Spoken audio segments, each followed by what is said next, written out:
किया है उसका पछतावा होगा। पछतावा। देव लियू वेई के पास आया, उसके हाथ अचानक पंजों में बदल गए और उसने लियू वेई की दोनों बाहों को पकड़ लिया और उन्हें जोर से मरोड़ दिया। देव द्वारा लियू वेई की दोनों बाहों को तोड़ते ही हड्डियों के टूटने की आवाजें गूंज उठीं। लियू वेई के क्योई सागर के नष्ट हो जाने के बाद उनके पास अब कोई साधना स्थल नहीं बचा था।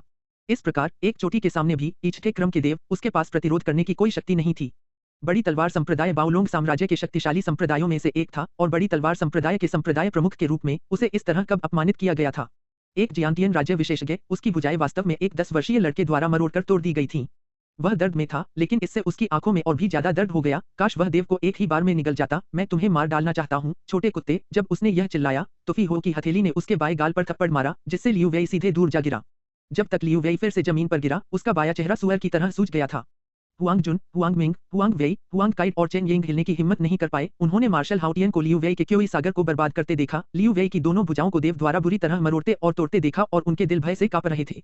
खासकर हुआंग जुन, हुआंग मिंग और हुआंग वेई, पिता पुत्रों की यह तिकड़ी।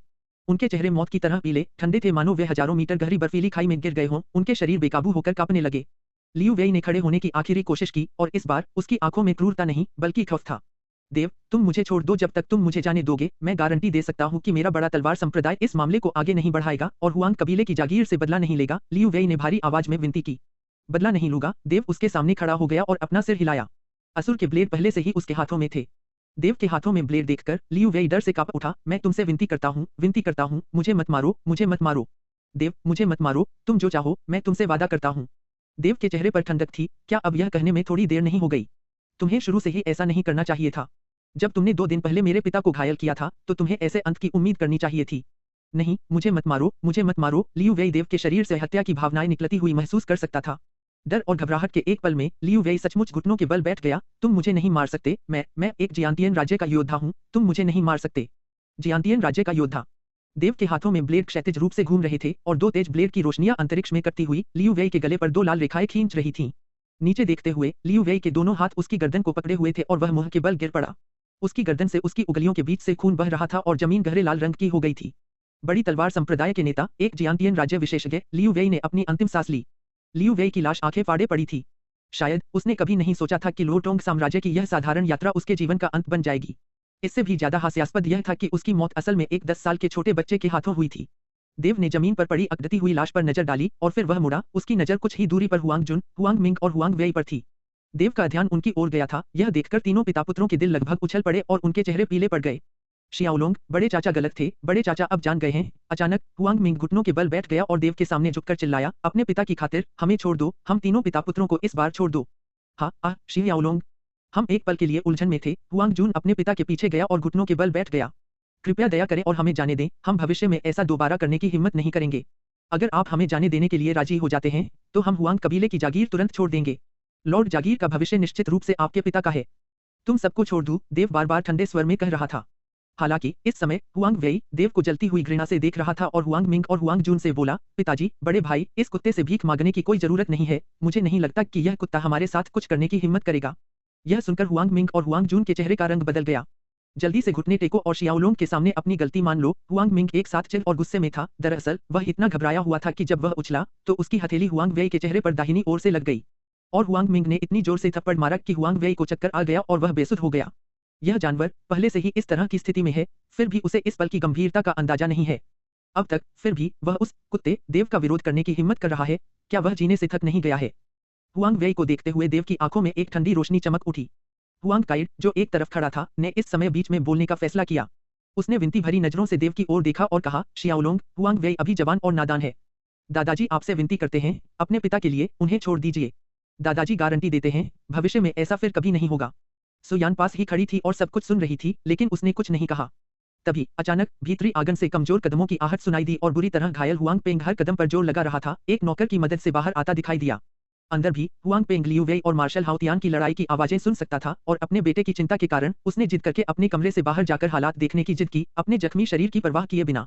बाहर आते ही उसने सबसे पहले लियू वेई का शरीर जमीन पर पड़ा देखा। उसकी गर्दन से अभी भी खून बह रहा था, हालांकि सांसें बाकी नहीं थीं।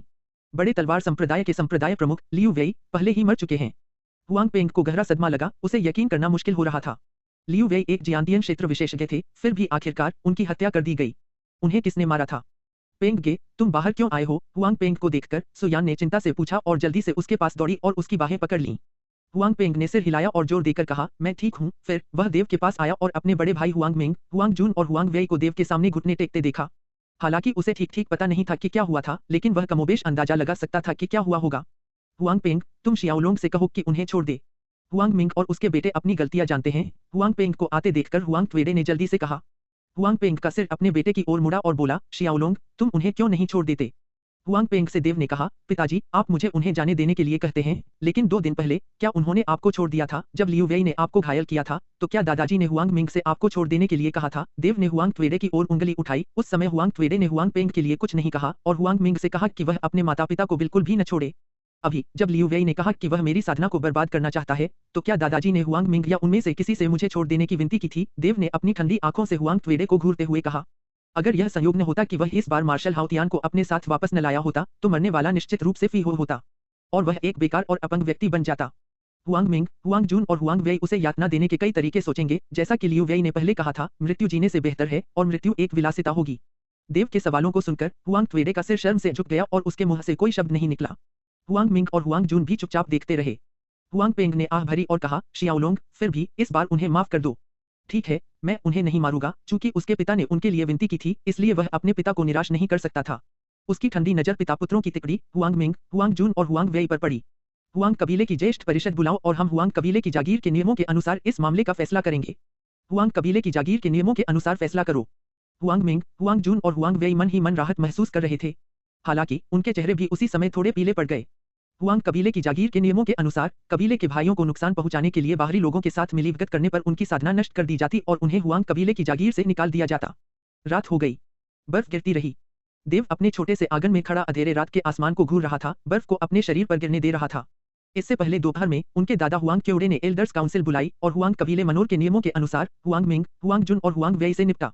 लेकिन बैठक के दौरान उसके पिता ने एक बार फिर अपने ज्येष्ठ चाचा के लिए विनती की और अंत में केवल तीनों की साधना नष्ट हुई, लेकिन वे फिर भी हुआंग कुल जागीर में ही रहे। दादा हुआंग किदे ने ही मुख्य प्रबंधक चेन येंग को यह कार्य करने का निर्देश दिया था। परिषद की बैठक में देव शामिल नहीं हुआ। उसे पता था क्योंकि कुछ ही क्षण पहले सुयान आई थी और उसे परिणाम बताए थे। इस समय मार्शल हाउतियान और फेई हो देव के पीछे आ गए। महाराज, इस मामले में कृपया द्वितीय जागीर स्वामी को दोष न दें। आखिरकार हुआंग मिंग आपके ज्येष्ठ चाचा हैं, मार्शल हाउतियान ने सांत्वना दी। देव ने सिर हिलाया, मैं समझता हूँ। हुआंग मिंग द्वारा हुआंग पेंग के साथ इस तरह का व्यवहार करने के बावजूद उसके पिता ने फिर भी उनके लिए विनती की। देव ने अपने पिता को जरा भी दोष नहीं दिया। कुछ मिनट बाद देव मार्शल हाउतियान और फेई हो के साथ छोटे से आंगन से बाहर निकला और तीनों हुआंग पेंग के कमरे में गए।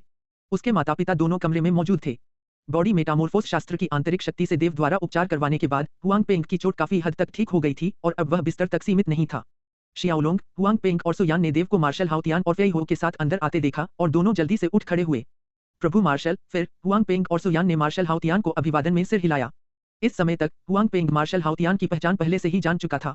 नहीं नहीं, हुआंग पेंग और सुयान को औपचारिकता से अभिवादन करते देख मार्शल हाउतियान थोड़ा घबरा गए और जल्दी से हुआंग पेंग और सुयान दोनों को गले लगाने के लिए उठे।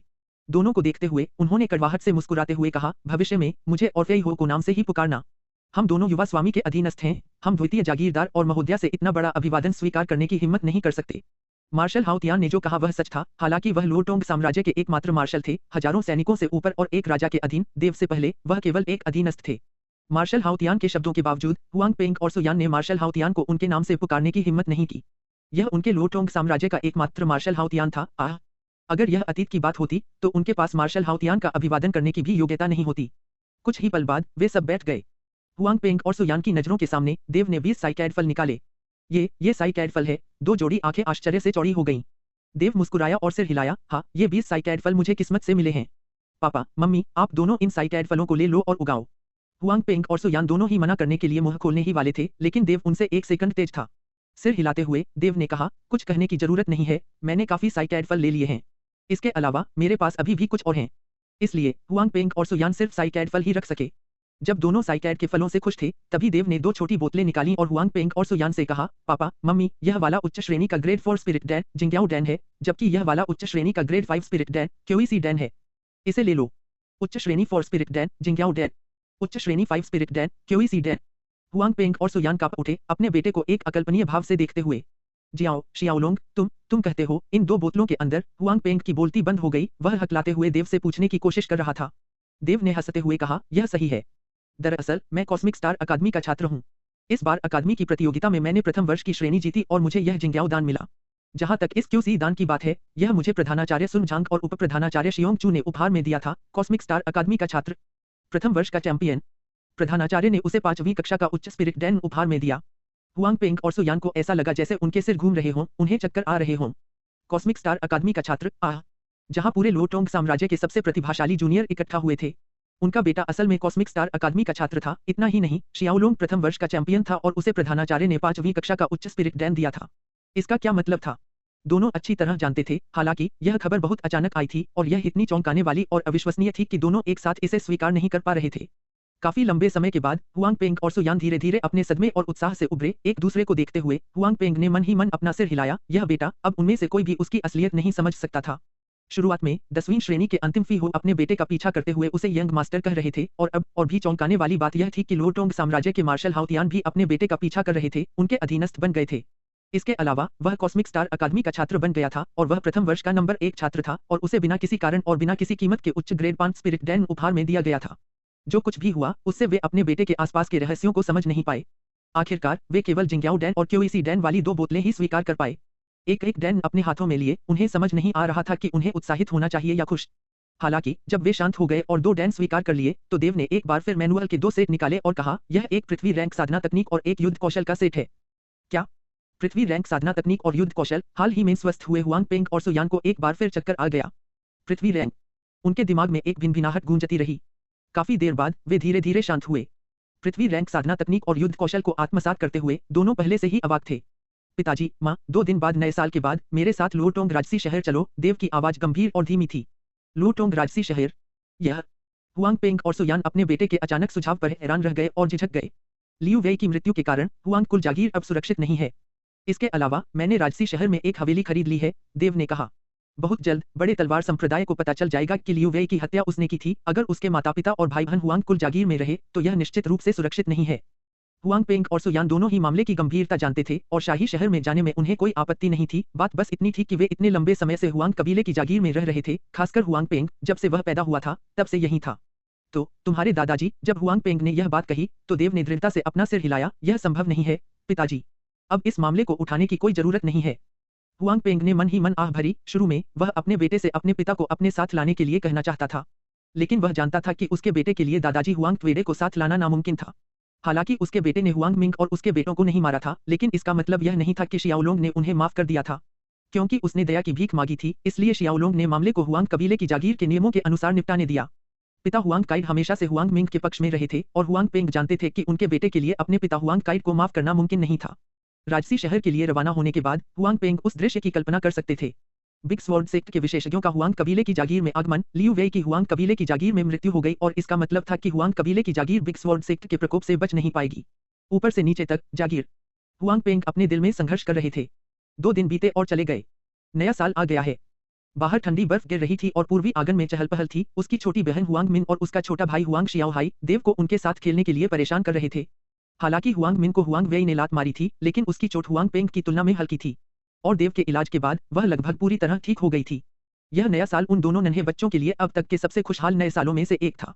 पूर्वी प्रांगण की गर्मजोशी और जीवंतता हुआंग कबीले की जागीर के बाकी हिस्सों से बिल्कुल अलग थी, जो एक भयानक सन्नाटे में डूबा हुआ था। खासकर उत्तरी प्रांगण, मानो उसे एक मृत वातावरण का श्राप मिला हो। नया साल जल्दी खत्म हो गया। नए साल के तीसरे दिन देव अपने माता पिता और भाई बहनों को हुआंग कबीले की जागीर से लेकर लोटोंग शाही शहर की ओर चल पड़ा। जब वे जा रहे थे, हुआंग पेंग अपने साथ 7-8 पहरेदार और नौकर लेकर आया था। ये पहरेदार और नौकर हुआंग पेंग के बचपन से ही उसके पीछे पीछे चलते थे और निस्संदेह सभी उसके प्रति वफादार थे। इस पर देव को कोई आपत्ति नहीं थी। बड़े भाई, क्या शाही शहर में वाकई बहुत सारी मजेदार जगहें हैं? रास्ते में हुआंग मिन ने देव से पूछा। जब दोनों नन्हे बच्चों को पता चला कि वे शाही शहर जा रहे हैं तो दोनों खुशी से उछल पड़े। रास्ते भर दोनों लगातार बातें करते रहे। शाही शहर एक मजेदार जगह है, देव मुस्कुराया और बोला। बड़े भाई, क्या हमें भविष्य में हुआंग कबीले की जागीर में वापस जाने की जरूरत है? हुआंग शियाओहाई ने पूछा। इस साल हुआंग शियाओहाई 7 साल का हो गया था और मार्शल स्पिरिट जागरण समारोह से गुजर चुका था। उसकी प्रतिभा अच्छी थी और उसके पास 8वीं श्रेणी की मार्शल स्पिरिट थी। तुम्हारा क्या हाल है? क्या तुम हुआंग कबीले की जागीर वापस जाना चाहते हो? जवाब देने के बजाय देव ने मुस्कुराते हुए पूछा। मैं हुआंग कबीले की जागीर कभी वापस नहीं जाना चाहता। हुआंग शियाओहाई ने जोर से सिर हिलाया। मैं उस बेवकूफ हुआंग वेई को फिर कभी नहीं देखना चाहता। हुआंग पेंग और सुयान इस विषय पर चुप रहे। क्योंकि इस बार देव अपने परिवार के साथ यात्रा कर रहे थे, इसलिए उनकी यात्रा की गति काफी धीमी थी और कैंगलान काउंटी से बाहर निकलने में उन्हें 6 दिन लग गए। जिस गति से वे आगे बढ़ रहे थे, उससे उन्हें लोटोंग शाही शहर पहुंचने में कम से कम 1 महीना लग जाता। जैसे ही वे कैंगलान काउंटी से निकले, मार्शल हाउतियान ने देव को सूचित किया, हुआंग काइड, हुआंग मिंग और कबीला जागीर से दूर चले गए और हुआंग कबीले की जागीर को वहीं छोड़ दिया। देव ने सिर हिलाया। यह उनकी उम्मीद के मुताबिक था। हुआंग काइड को डर था कि बड़ी तलवारों वाला संप्रदाय अपना क्रोध हुआंग कबीले की जागीर पर उतार देगा, इसलिए उसने हुआंग कबीले को किसी सुरक्षित जगह पर जरूर पहुंचा दिया। देखते ही देखते यात्रा में 20 दिन बीत गए। पूरी यात्रा में हुआंग मिन और हुआंग शियाओहाई के बीच ट्विटर की आवाज से किसी को भी बोरियत महसूस नहीं हुई। साथ बिताए कई दिनों की वजह से हुआंग मिन, हुआंग शियाओहाई और छोटा बैंगनी बंदर एक दूसरे से परिचित हो गए थे। तीनों अक्सर साथ घूमते फिरते थे। एक दिन गहरी शांत रात में देव एक जंगल के पास एक खुली जगह पर आराम कर रहा था। सभी लोग अलाव के चारों ओर इकट्ठा हुए और अलाव के ऊपर सैंडी फर्न जानवर लटका हुआ था और मांस भूनने से उसकी सुगंधित गंध चारों ओर फैल रही थी। हुआंग मिन, हुआंग शियाओहाई और छोटा बैंगनी बंदर बहुत ही शिष्ट व्यवहार वाले थे। आज्ञाकारी भाव से बगल में खड़े होकर इंतजार कर रहे थे। उनके मुंह से लार टपक रही थी और उनकी बड़ी बड़ी गोल आंखें भुने हुए मांस के टुकड़े को घूर रही थीं। आग की चमक ने उसके माता पिता के चित्र पर नारंगी लाल रंग की छाया डाल दी थी। यह दृश्य देखकर देव के हृदय में एक गर्मजोशी भर गई। इस समय मार्शल हाउतियान अचानक देव के पीछे आ गए और धीमी आवाज में फुसफुसाए, युवा स्वामी, इस अधीनस्थ को हुआंग कबीले की जागीर के बारे में कुछ बताना है। देव उठे और अलाव से कुछ दूर, ठीक कहे तो 1 दर्जन मीटर से भी ज्यादा दूर चले गए। क्या बात है? देव ने पूछा। युवा स्वामी, इस अधीनस्थ को अभी अभी एक रिपोर्ट मिली है कि बड़े तलवार संप्रदाय ने हुआंग किदे और बाकी लोगों को ढूंढ लिया है। मार्शल हाउतियान ने ईमानदारी से बताया। हुआंग काइड मर चुका है। हुआंग मिंग, हुआंग जून और हुआंग वेई को भी बिग स्वॉर्ड सेक्ट के लोगों ने मार डाला है। देव एक पल के लिए चुप रहा, फिर सिर हिलाया। मुझे पता है। यह कहकर वह मुड़ा और अलाव के पास लौट आया। शियाओलोंग, क्या बात है? हुआंग पेंग ने ऐसे पूछा जैसे उसे पहले से ही परिणाम का अंदाजा हो। देव ने सिर हिलाया। हाउतियान ने अभी अभी खबर दी है कि हुआंग कबीले की जागीर के लोगों को बिग स्वॉर्ड सेक्ट ने ढूंढ लिया है। इस मामले के बारे में देव अपने पिता से बात नहीं छिपाना चाहता था। यह सुनकर हुआंग पेंग का शरीर वहीं अकड़ गया और उसकी तरह सुयान भी स्तब्ध रह गया। सिर्फ 2 छोटे बच्चे, हुआंग मिन और हुआंग शियाओहाई, चमकती आंखों से भुने हुए मांस को घूर रहे थे। उनमें से किसी को भी देव के शब्दों का असली मतलब समझ नहीं आया जब उसने कहा कि बिग स्वॉर्ड सेक्ट ने हुआंग कबीले की जागीर के लोगों को ढूंढ लिया है। हुआंग कबीले की जागीर से हुआंग पेंग के पीछे आए पहरेदारों और नौकरों का समूह भी उदास दिख रहा था। शियाओलोंग, वादा करो पिताजी, तुम्हें बिग स्वॉर्ड सेक्ट का नाश करना होगा। काफी देर बाद हुआंग पेंग बोला और उसकी आवाज रुधी हुई और थोड़ी भारी लग रही थी। चिंता मत करो पिताजी, मैं करूंगा। देव ने हुआंग मिंग और उसके बेटों के लिए नहीं, बल्कि अपने माता पिता और छोटे भाई बहनों के लिए वादे में सिर हिलाया। वह बिग स्वॉर्ड सेक्ट के अस्तित्व को अपने माता पिता और भाई बहनों की सुरक्षा के लिए बिल्कुल भी खतरा नहीं बनने देगा। बड़े भाई, क्या भुना हुआ मांस तैयार है? क्या हम खा सकते हैं? इस पर नन्हे हुआंग शियाओहाई ने घुटन भरे माहौल को तोड़ते हुए पूछा। उसके पेट ने आज्ञाकारी ढंग से उसका साथ दिया और गुलुलु जैसी गड़गड़ाहट की आवाज निकाली, मेरा पेट भूख से फूल गया है। देव हंसा, ठीक है, चलो खाते हैं। या जब दोनों नन्हे बच्चों ने अपने बड़े भाई की अनुमति सुनी तो वे खुशी से उछल पड़े। रात धीरे धीरे उजली होती गई। देव और उनके समूह ने दिन की अपनी यात्रा शुरू कर दी थी और 2 दिन बाद वे लोटोंग शाही शहर के बड़े द्वार पर पहुंच गए। शाही शहर की ओर जाने वाले बड़े द्वारों के सामने खड़े होकर हुआंग पेंग, सुयान, दोनों नन्हे बच्चे और समूह के बाकी लोग स्तब्ध थे। बड़े शहर के द्वार नए आगंतुकों पर एक गहरा प्रभाव डाल रहे थे। बड़े भाई, यह हमारे लोटोंग साम्राज्य का शाही शहर है। बहुत बहुत बहुत बड़ा।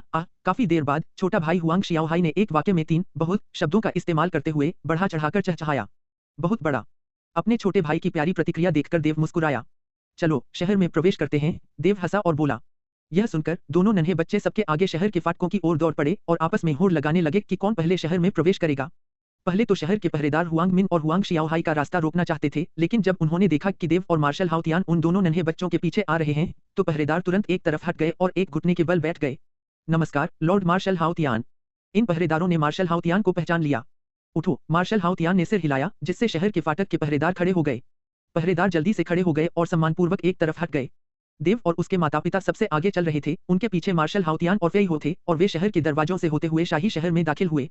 हुआंग मिन और हुआंग शियाओहाई ने जयकारे लगाए, दरवाजों से तेजी से अंदर घुसे और आखिरकार हुआंग मिन ने दौड़ जीत ली।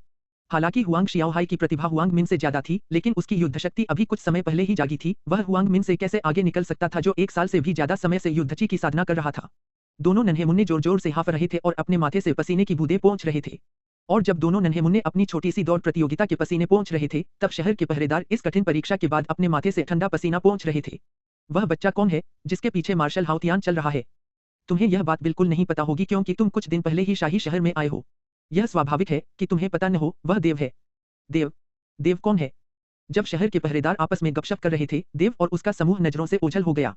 शाही शहर में प्रवेश करते हुए शहर की चहल पहल भरी चौड़ी सड़कों पर टहलते हुए हुआंग मिन और हुआंग शियाओहाई इधर उधर दौड़ रहे थे। कभी दाईं ओर तो कभी बाईं ओर कुछ दुकानों को देखते हुए वे बेहद उत्साहित और खुश थे।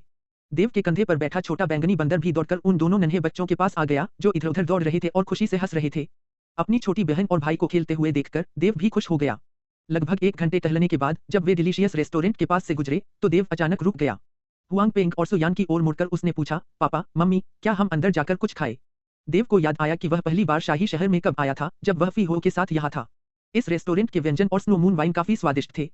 हुआंग पेंग या सुयान के जवाब देने से पहले ही छोटा बैंगनी बंदर सहमति में ताली बजा रहा था और किलकारियां भर रहा था, लालच से अपने होंठ चटका रहा था मानो उसकी लार अभी बाहर आने वाली हो। जाहिर है उसे अभी भी स्नो मून वाइन का स्वाद याद था। यह देखकर हुआंग पेंग और सुयान ने सिर हिलाया और छोटे बैंगनी बंदर की हरकतों पर सभी हंस पड़े। इस तरह वे रेस्टोरेंट में गए। जियाओलोंग के लिए वही सर्वर था जो पिछली बार आया था। हुआंग जियाओलोंग को देखकर छोटे सर्वर की आंखें चमक उठीं और वह सम्मान से भरकर हुआंग जियाओलोंग का स्वागत करने के लिए दौड़ा। हालांकि 1 साल हो गया था, लेकिन छोटे सर्वर को हुआंग जियाओलोंग और फेई हो की यादें बहुत गहरी थीं। उस समय डिलीशियस रेस्टोरेंट लगभग ध्वस्त हो चुका था, वह उन्हें कैसे भूल सकता था। आदरपूर्वक झुककर और मनभावन मुस्कान के साथ छोटा सर्वर हुआंग जियाओलोंग और उसके समूह को रेस्टोरेंट की पहली मंजिल तक ले गया। कुछ ही देर बाद हुआंग जियाओलोंग और बाकी लोग बैठ गए और रेस्टोरेंट का मालिक वहां आया। उसकी सांसें अभी भी फूल रही थी मानो वह कहीं दूर से दौड़कर आया हो, उसके चेहरे से पसीना बह रहा था। जल्दी से अपना रूप रंग ठीक करते हुए वह हुआंग जियाओलोंग की मेज पर आया और मालिक ने मार्शल हाउतियान को सलामी दी और खुद हुआंग जियाओलोंग और उसके साथियों की दोनों मेजों के लिए व्यंजन और शराब की व्यवस्था की। बॉस ने उन्हें परोसने के लिए 1 दशक से भी ज्यादा समय से रखी हुई स्नो मून वाइन भी निकाल ली। जैसे ही स्नो मून वाइन मेज पर रखी गई और कोई कुछ कर पाता, छोटा बैंगनी बंदर शराब के एक बर्तन पर कूद पड़ा, उसे उठा लिया और लालच से पीने लगा। तृप्त होने के बाद उसने जोर से डकार ली, जिससे चारों ओर लोग हंसने लगे। जैसे ही खाना और वाइन परोसी गई, हवा में एक मनमोहक खुशबू फैल गई, जिससे दोनों नन्हे मुन्नों के मुंह में पानी आ गया। बर्तनों और प्यालों के हिलने की आवाज के साथ चॉपस्टिक्स की आवाजें बार-बार निकल रही थीं। जब सब लोग खाने का आनंद ले रहे थे, तभी एक युवक और एक युवती का जोड़ा पहली मंजिल पर आया। उनके व्यवहार से अंदाजा लगाया जा सकता था कि वे डिलीशियस रेस्टोरेंट के नियमित ग्राहक थे। देव ने अपनी आंखों के कोने से उन पर एक नजर डाली और पाया कि वे दोनों एक दूसरे से परिचित लग रहे थे। फिर उसे याद आया कि जब वह पहली बार फी हो के साथ शाही शहर पहुंचा था, तो वे मार्क्विस हवेली के यंग मास्टर और यंग मिस लिन थे।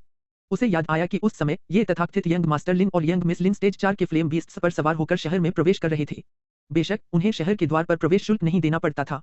रेस्टोरेंट की पहली मंजिल पर पहुंचकर लिन के ने चारों ओर देखा और देखा कि देव का समूह 2 बड़ी मेजों पर बैठा था और 2 छोटे बच्चे शोर मचाते हुए खाना खा रहे थे।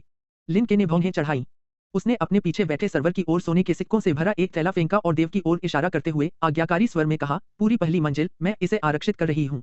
इन नीच आम लोगों को बाहर निकालो, उन्हें नीचे खाने के लिए कहो। नीच आम लोग? देव सहित दोनों मेजों पर खाना खा रहे लोग रुक गए और पीछे मुड़ गए। वह सर्वर हक्का बक्का रह गया। लिन के ने देखा कि छोटा सर्वर स्तब्ध था और वह झल्लाकर बोली, क्या तुमने सुना नहीं मैंने क्या कहा? हम इस पूरी मंजिल को आरक्षित कर रहे हैं। इन साधारण लोगों को नीचे भेज दो और उन्हें नीचे वाली मंजिल पर खाने को कहो, वरना ये हमारी भूख मिटा देंगे। मार्शल हाउतियान और फेई हो के हाव-भाव बदल गए। फिर भी जब मार्शल हाउतियान और फेई हो खड़े होने को हुए, तो देव ने उन्हें रोकने के लिए हाथ उठाया। देव ने छोटे सर्वर की ओर हाथ हिलाकर कहा, आ जाओ। हालांकि वह देव का स्वागत करने वाले सर्वर से अलग था और देव की पहचान से अनजान था, फिर भी बॉस ने पहले ही उन दोनों को इन दोनों मेजों पर सम्मानपूर्वक सेवा देने और जरा भी लापरवाही न बरतने का निर्देश दिया था। इसलिए जब सर्वर ने देव को उसे पुकारते सुना, तो वह बिना देर किए देव के पास दौड़ा और पूछा, युवा रईस, क्या आदेश है? दूसरी तरफ की तरह देव ने सर्वर की ओर सोने के सिक्कों का एक बड़ा थैला फेंका और लिन उपनाम वाले 2 लोगों की ओर इशारा करते हुए कहा, मैं उन्हें स्वादिष्ट रेस्तरां में नहीं देखना चाहता, उन्हें रेस्तरां से दूर भगा दो ताकि वे मेरी भूख को प्रभावित न करें। तुम एक साधारण सी क्या कह रही हो? लिन के गुस्से से भर गई और उसने देव की तरफ उंगली उठाई। इस साधारण सी ने उससे ऐसा कहने की हिम्मत कैसे की? क्या तुमने मेरी बात साफ-साफ नहीं सुनी? देव के शांत चेहरे पर उदासीनता का भाव था। अचानक सीढ़ियों से तेज कदमों की आहट सुनाई दी और पहली मंजिल पर कई पहरेदार दिखाई दिए। मिस, क्या बात है? एक पहरेदार लिन के पास गया और पूछा। ये मार्क्विस मेंशन के पहरेदार पहले नीचे इंतजार कर रहे थे और अपनी यंग मिस की आवाज सुनकर सभी जल्दी से ऊपर दौड़ पड़े। इस साधारण सी ने तो सचमुच मेरा अपमान करने की हिम्मत की, जाओ और उसे जोर से थप्पड़ मारो। लिन के ने देव की तरफ इशारा किया और उसकी आंखों में एक क्रूर चमक आ गई। तब तक मारो जब तक इसके कुत्ते के मुंह के सारे दांत न निकल जाए। अगर किसी ने दखल देने की हिम्मत की तो उसे भी यही सजा मिलेगी। हाँ मिस। मार्क्विस मेंशन के दर्जन भर पहरेदार फैल गए और दोनों मेजों को घेर लिया। उनमें से एक बाहर आया, उसने अपना हाथ उठाया और देव के चेहरे पर जोर से मारा। हुआंग कबीले के पूर्व पहरेदार यह देखकर घबरा गए और भागना चाहते थे, लेकिन एक छाया उनसे कहीं तेज थी और उनके आगे निकल गई। मार्क्विस मेंशन का पहरेदार, जो देव को थप्पड़ मारने ही वाला था, अचानक चीख पड़ा। उसका शरीर बाहर की ओर ऐसे उलट गया मानो उसे किसी बड़े पत्थर से मारा गया हो और सीढ़ियों से नीचे की मंजिल पर लुढ़कने से पहले वह जमीन पर गिर पड़ा। पहली मंजिल पर एक छोटी सी खामोशी छा गई। जिस छायादार ने यह कदम उठाया वह फेई हो था। कुछ देर के आश्चर्य भरे सन्नाटे के बाद मार्क्विस मेंशन के सभी पहरेदार क्रोधित हो गए। उन सभी ने अपनी तलवारें निकाल लीं और इसी समय फेई हो ने गुरगुराते हुए कहा, भागो। उसकी आवाज लहरों की तरह फैली और टेढ़ी मेढ़ी बिजली कहीं से जाल की तरह कौंध उठी। यह फेई हो की बिजली गिरने की आवाज थी, जो एक उच्च श्रेणी का रहस्यमय युद्ध कौशल था। इन मार्क्विस मेंशन गार्ड्स में सबसे शक्तिशाली 7वें क्रम के अंतिम चरण के एक शीर्ष रक्षक थे और उनकी क्षमताएं इन बिजली के प्रहारों से बचने के लिए अपर्याप्त थीं। इन गार्ड्स के शरीर पर प्रहार करने, उन्हें हिलाने और फिर उल्टने के बाद जब तक वे जमीन पर गिरे तब तक ये गार्ड्स पहचान में नहीं आ रहे थे। उनके शरीर जले हुए कालिख जैसे काले हो गए थे और उनसे जलते हुए कोयले जैसा धुआं उठ रहा था। तुम अपने साथ लाए सभी गार्ड्स को पराजित होते देख लिन के और लिन गो के चेहरे के भाव बेहद भद्दे थे। थप्पड़, देव की ठंडी आवाज सुनाई दी। हाँ युवा गुरु। जैसे ही फेई हो की आवाज खत्म हुई, लिन के चेहरे के दाहिने हिस्से पर 5 उंगलियों का लाल निशान छप गया। क्या तुम नीच आम लोगों को पता है कि मैं कौन हूँ? सच में मुझे छूने की हिम्मत। लिन के डरी हुई थी पर गुस्से में भी। उसका एक हाथ उसके चेहरे के दाहिने हिस्से को ढक रहा था और वह देव और फेई हो को घृणा से घूर रही थी और जोर जोर से दहाड़ रही थी। फिर से देव की आवाज एक बार फिर सुनाई दी। लिन के दाहिने गाल पर 5 उंगलियों का गहरा लाल निशान दिखाई दिया। उसके मुंह से खून की धारा बह निकली और उसने एक दांत थूक दिया। लिन के जमीन पर लुढ़कते दांत को घूरती रही और एक पल के लिए सन्न रह गई। उसने देव और फेई हो की ओर एक रोंगटे खड़े कर देने वाली चीख निकाली। तुमने मुझे मारने की हिम्मत की। तुमने सचमुच मुझे मारने की हिम्मत की। तुम जानते हो मैं कौन हूँ? मैं मार्क्विस मेंशन की मिस हूँ। मेरे पिता मार्क्विस लिन जियान हैं। मैं तुम नीच आम लोगों को मारना चाहता हूँ, तुम जैसे हर नीच कुत्ते आम आदमी को मार डालना चाहता हूँ। फिर से देव ने कोई ध्यान नहीं दिया। पापा। शांत। रेस्टोरेंट में 2 थप्पड़ों की आवाजें गूंजी। इस बार लिन के का शरीर लड़खड़ा गया क्योंकि उसके चेहरे के दोनों तरफ 5 उंगलियों के निशान थे जो लाल रंग के थे। उसके मुंह से खून और कुछ दांत निकल आए थे। छोटी बहन, अब और मत बोलो। चलो पहले मार्क्विस हवेली लौटते हैं। लिन गो, जो किनारे से सब कुछ देख रहा था, परेशान और चिढ़ा हुआ था। वह आगे बढ़ा और लिन के को मनाने की कोशिश करते हुए उसे खींचकर दूर ले गया। उसने देव के इरादे भाप लिए थे। अगर उसकी छोटी बहन अपनी तीखी टिप्पणियां जारी रखती तो शायद वह अपने सारे दांत यहीं छोड़ देती। लिन के जवाब का इंतजार किए बिना लिन गो ने लिन के को सीढ़ियों की ओर खींच लिया और जितनी तेजी से भाग सकता था भाग गया। लिन गो को लिन के को घसीटते हुए घबराहट में भागते देखकर देव ने व्यंग्य किया। लिन के गायब होने से पहले उसका चेहरा असंतोष और घृणा से भरा था और उसे भरोसा था कि यह मामला यहीं खत्म नहीं होगा। अगर सब कुछ उसकी उम्मीदों के मुताबिक हुआ तो मार्क्विस मेंशन लौटने के बाद दोनों विशेषज्ञों के एक समूह के साथ यहाँ वापस आएंगे। छोटे सेवक ने लिन गो और लिन के को जल्दी जल्दी भागते हुए देखा और फिर मार्क्विस मेंशन के पहरेदारों से अटे फर्श पर देखा। उसकी आत्मा सदमे से उड़ गई थी। थोड़ी देर बाद उसकी समझ वापस आ गई और वह भाग गया। अपने बॉस को मामले की सूचना दी। लिन गो और लिन के भाग जाने के बाद देव और बाकी लोग ऐसे खाना खाते रहे जैसे कुछ हुआ ही न हो। लिन गो और लिन के डिलीशियस रेस्टोरेंट से निकलने के तुरंत बाद मार्क्विस मेंशन लौट आए। लिन के मार्क्विस मेंशन तक पूरे रास्ते रोता रहा। लिन के और लिन गो दोनों मुख्य हॉल में दाखिल हुए। मार्क्विस लिन जियान अच्छे मूड में थे और एक अधेड़ उम्र के व्यक्ति से बातें कर रहे थे। इस अधेड़ उम्र के व्यक्ति ने सेना द्वारा जारी कवच पहना हुआ था और उसके कंधे पर कुछ चमकदार बैज थे। यह अधेड़ उम्र का व्यक्ति लोटोंग साम्राज्य के सेनापतियों में से एक जनरल होंग देशेंग था। लिन के मुख्य हॉल में आते हुए रो रही थी, जिससे लिन जियान और होंग देशेंग चौंक गए और उन्होंने अपनी बातचीत रोक दी। जब दोनों ने मुख्य हॉल में होंग देशेंग को देखा तो वे आगे बढ़े और अभिवादन किया। Uncle Hong. क्या हुआ? किसने तुम्हें चोट पहुंचाई? लिन जियान ने अपनी बेटी के चेहरे पर खून देखा और उसका चेहरा काला पड़ गया। पापा, अंकल होंग, आपको मेरे लिए न्याय मांगना ही होगा। लिन के ने रोते हुए अपना चेहरा ढक लिया। अभी डिलीशियस रेस्टोरेंट में कुछ नीच कुत्तों वाले आम लोगों ने मेरे चेहरे पर थप्पड़ मारे। मेरा तो दांत भी गिर गया। वो क्या? लिन जियान का चेहरा और गहरा हो गया। उसकी आंखों में एक ठंडी सी रोशनी चमक उठी। क्या उन लोगों के समूह में कुछ असामान्य था? तभी हांग देशेंग ने अचानक पूछा। उसके साथ हॉल में बैठे तीनों लोग इस सवाल से स्तब्ध रह गए। भाई हांग, आप क्या कहना चाह रहे हैं? लिन जियान ने पूछा। हांग देशेंग ने समझाया। क्या आपको अभी भी याद है कि पिछले साल डिलीशियस रेस्टोरेंट में क्या हुआ था? लिन जियान सिर से पैर तक कांप उठा। पिछले साल ड्यूक मिंग चेन और उनके बेटे मिंग जिया ने मार्शल हाउटियन के छोटे भाई को चोट पहुंचाई थी क्योंकि वे ज्यादा लोगों को बुलाने पर निर्भर थे। बाद में मार्शल हाउटियन रेस्टोरेंट में दौड़े और अपना गुस्सा निकालने के लिए मिंग चेन और मिंग जिया को मार डाला। हालांकि यह घटना 1 साल पहले की थी, लिन जियान कैसे भूल सकता था? और वह जगह जहां मिंग चेन और मिंग जिया की हत्या हुई थी वह डिलीशियस रेस्टोरेंट था। लिन के और लिन गो को भी यह घटना याद आ गई और दोनों का चेहरा पहले हरा और फिर सफेद हो गया। भाई होंग, ऐसे संयोग तो होते नहीं। लिन जियान एक पल के लिए झिझका और फिर पूछा। पछताने से अच्छा है कि सावधानी बरती जाए, होंग देशेंग ने कहा। वह लिन के की ओर मुड़ा और पूछा, जिस व्यक्ति ने तुम्हें चोट पहुंचाई है वह कैसा दिखता है? लिन के और लिन गो ने अपनी याददाश्त से फेई हो के चेहरे की विशेषताओं का एक एक करके वर्णन किया। लिन जियान और होंग देशेंग का चेहरा पल भर में और भी उदास होता गया और जब लिन के और लिन गो ने अपनी बात खत्म की तो होंग देशेंग गंभीर स्वर में बोला, मुझे डर है कि यह व्यक्ति मार्शल हाउटियन का छोटा भाई फेई हो है। मार्शल हाउटियन का छोटा भाई फेई हो। लिन के और लिन गो के चेहरों का सारा रंग उड़ गया। अचानक हाग देशेंग को एक सवाल सूझा। उस फी हो के अलावा क्या 70 साल का कोई आदमी था? उसने यह भी बताया कि मार्शल हाउटियान उन्हें कैसे दिखते थे। लिन के और लिन गो ने याद करने की कोशिश की, लेकिन उस समय मार्शल हाउटियान सीढ़ियों की ओर पीट करके बैठे थे, इसलिए जाहिर है कि वे वहां मौजूद सभी लोगों को ठीक से देख नहीं पाए। हमने ध्यान नहीं दिया, लिन के ने आगे कहा। कुल मिलाकर लगभग 14-15 लोग थे। हाँ, वहाँ लगभग 10 साल का एक बच्चा था, लेकिन फी हो ने उसकी बात मान ली और उसे यंग मास्टर कहकर पुकारा। क्या वह देव? लिन जियान और हाग देशेंग ने एक साथ नाम उगल दिया। देव। लिन के और लिन गो के शरीर कांप उठे, लगभग लड़खड़ाकर गिर पड़े। कॉस्मिक स्टार अकादमी के प्रथम वर्ष के विजेता, यह नाम शाही शहर के कोने कोने में फैल चुका था। देव, जिसके पास आदिम दिव्य काले ड्रैगन की मार्शल आत्मा थी, यह अब कोई रहस्य नहीं था और उसे लोटोंग साम्राज्य के इतिहास में नंबर 1 प्रतिभा के रूप में सराहा गया था। अगर वह बच्चा देव था तो वह तस्वीर जिसमें वह देव को एक नीच कुत्ते की तरह पीट रही थी, यहाँ तक कि अपने पहरेदारों को देव के मुंह पर थप्पड़ मारने का आदेश दे रही थी, उसका शरीर ऐसे कांप रहा था मानो उसे मिर्गी का दौरा पड़ गया हो।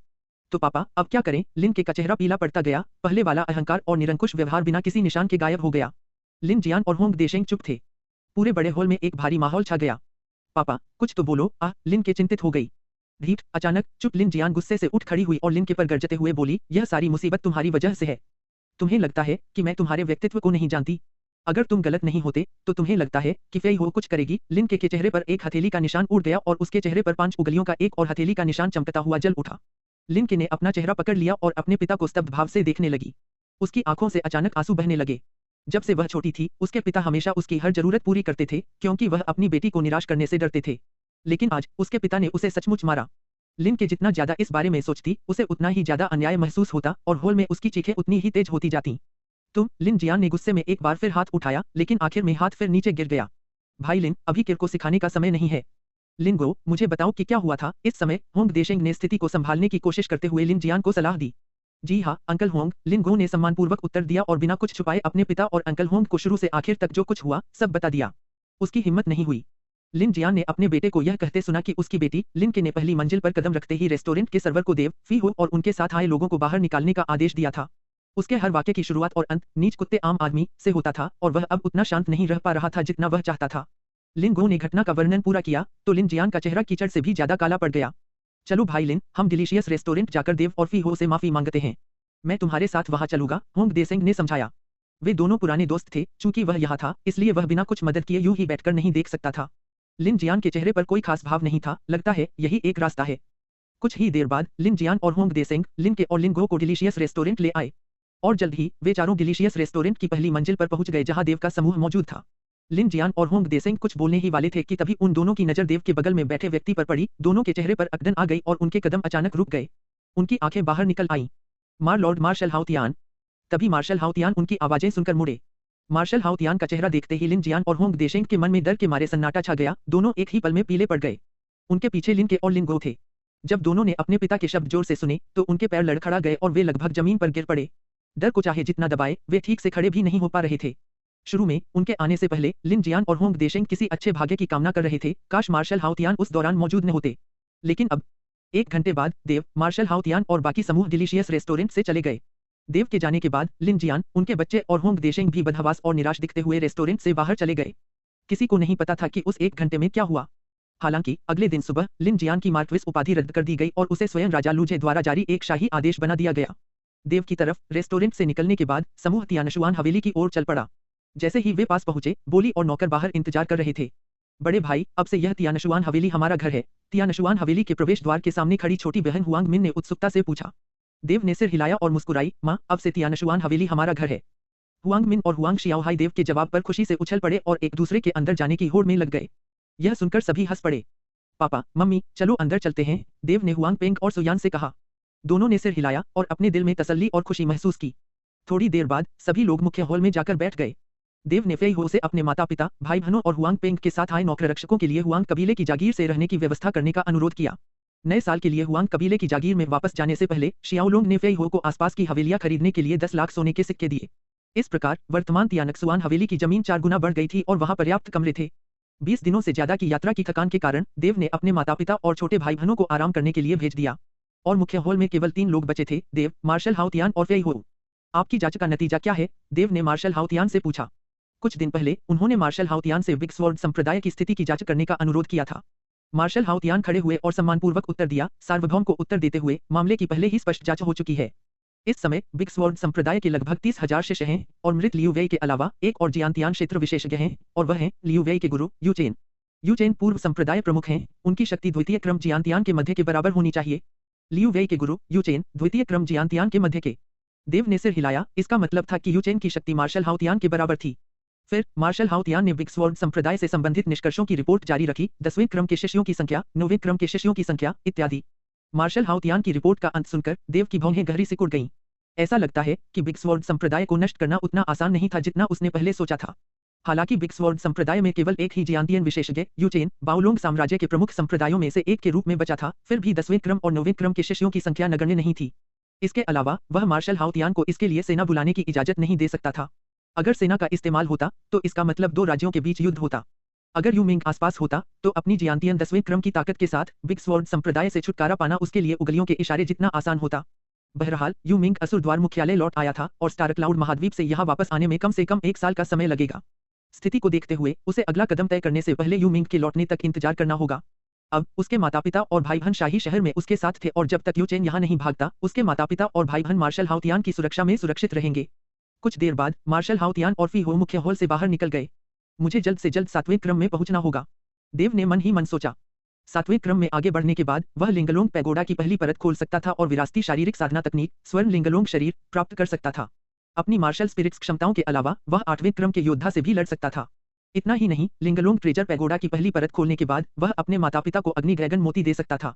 उसके माता पिता जितने मजबूत होते उतनी ही बेहतर वे अपनी रक्षा कर सकते थे। आखिरकार 7वें क्रम में कदम रखने के बाद उसकी मार्शल आत्माएं दूसरी बार विकसित होंगी और जियाओलोंग अपने जुड़वां ड्रैगनों के परिवर्तन की प्रतीक्षा कर रहा था। सामान्यतः 7वें क्रम में आगे बढ़ने और मार्शल आत्मा के दूसरी बार विकसित होने के बाद उसकी जन्मजात क्षमता भी मजबूत होगी। कुछ मामलों में मार्शल आत्माएं दूसरे परिवर्तन से गुजरने के बाद नई क्षमताएं प्राप्त कर सकती थीं। हालांकि ऐसा होने की संभावना बहुत कम थी। मार्शल आत्माओं का स्तर जितना ऊंचा होता ऐसा होने की संभावना उतनी ही ज्यादा होती। अपने कमरे में वापस जाकर जियाओलोंग ठंडे जेड बिस्तर पर चढ़ गया और जुड़वां ड्रैगनों को पुकारा और अभ्यास शुरू कर दिया। शाही शहर पहुंचने के लिए 1 महीने की यात्रा के समय का उपयोग करते हुए हुआंग जियाओलोंग ने अपने अभ्यास को जारी रखा था।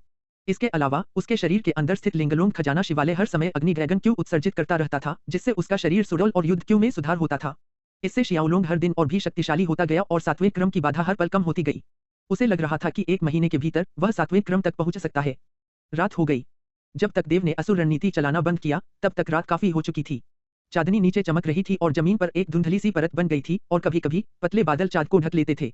देव अपने कमरे से बाहर छोटे से आंगन में आया। आंगन के बीचों बीच खड़े होकर उसने अपने घुटने मोड़े और शरीर को नीचे किया। अपने दाहिने हाथ से मुट्ठी बनाकर धीरे धीरे आगे की ओर मुक्का मारा, जबकि उसका बायां हाथ उसकी पीठ के पीछे घूमा और शरीर कायापलट शास्त्र के 5वें चरण के अनुसार अपनी श्वास को समायोजित किया। आसपास से आध्यात्मिक ऊर्जा तुरंत देव की ओर उमड़ने लगी। 1 साल पहले हुआंग कुल की जागीर छोड़ने के बाद से शियाओलोंग का शरीर कायापलट शास्त्र का अभ्यास 9 बैलों को एक साथ खींचने की शक्ति के साथ 5वें चरण तक पहुंच गया था और वह उस चरम अवस्था तक पहुंच गया था जो किसी भी क्षण 6ठे चरण में पहुंच सकती थी। अब शियाओलोंग की आंतरिक शक्ति प्रबल हो गई थी और हर दिन बढ़ती जा रही थी। जब वह सांस ले रहा था तो उसके नथुनों से सफेद धुंध आती जाती दिखाई दे रही थी। अगर वह अपने पिछले जन्म में अभी भी धरती पर होता तो वर्तमान देव को आंतरिक शक्ति का स्वामी कहा जा सकता था।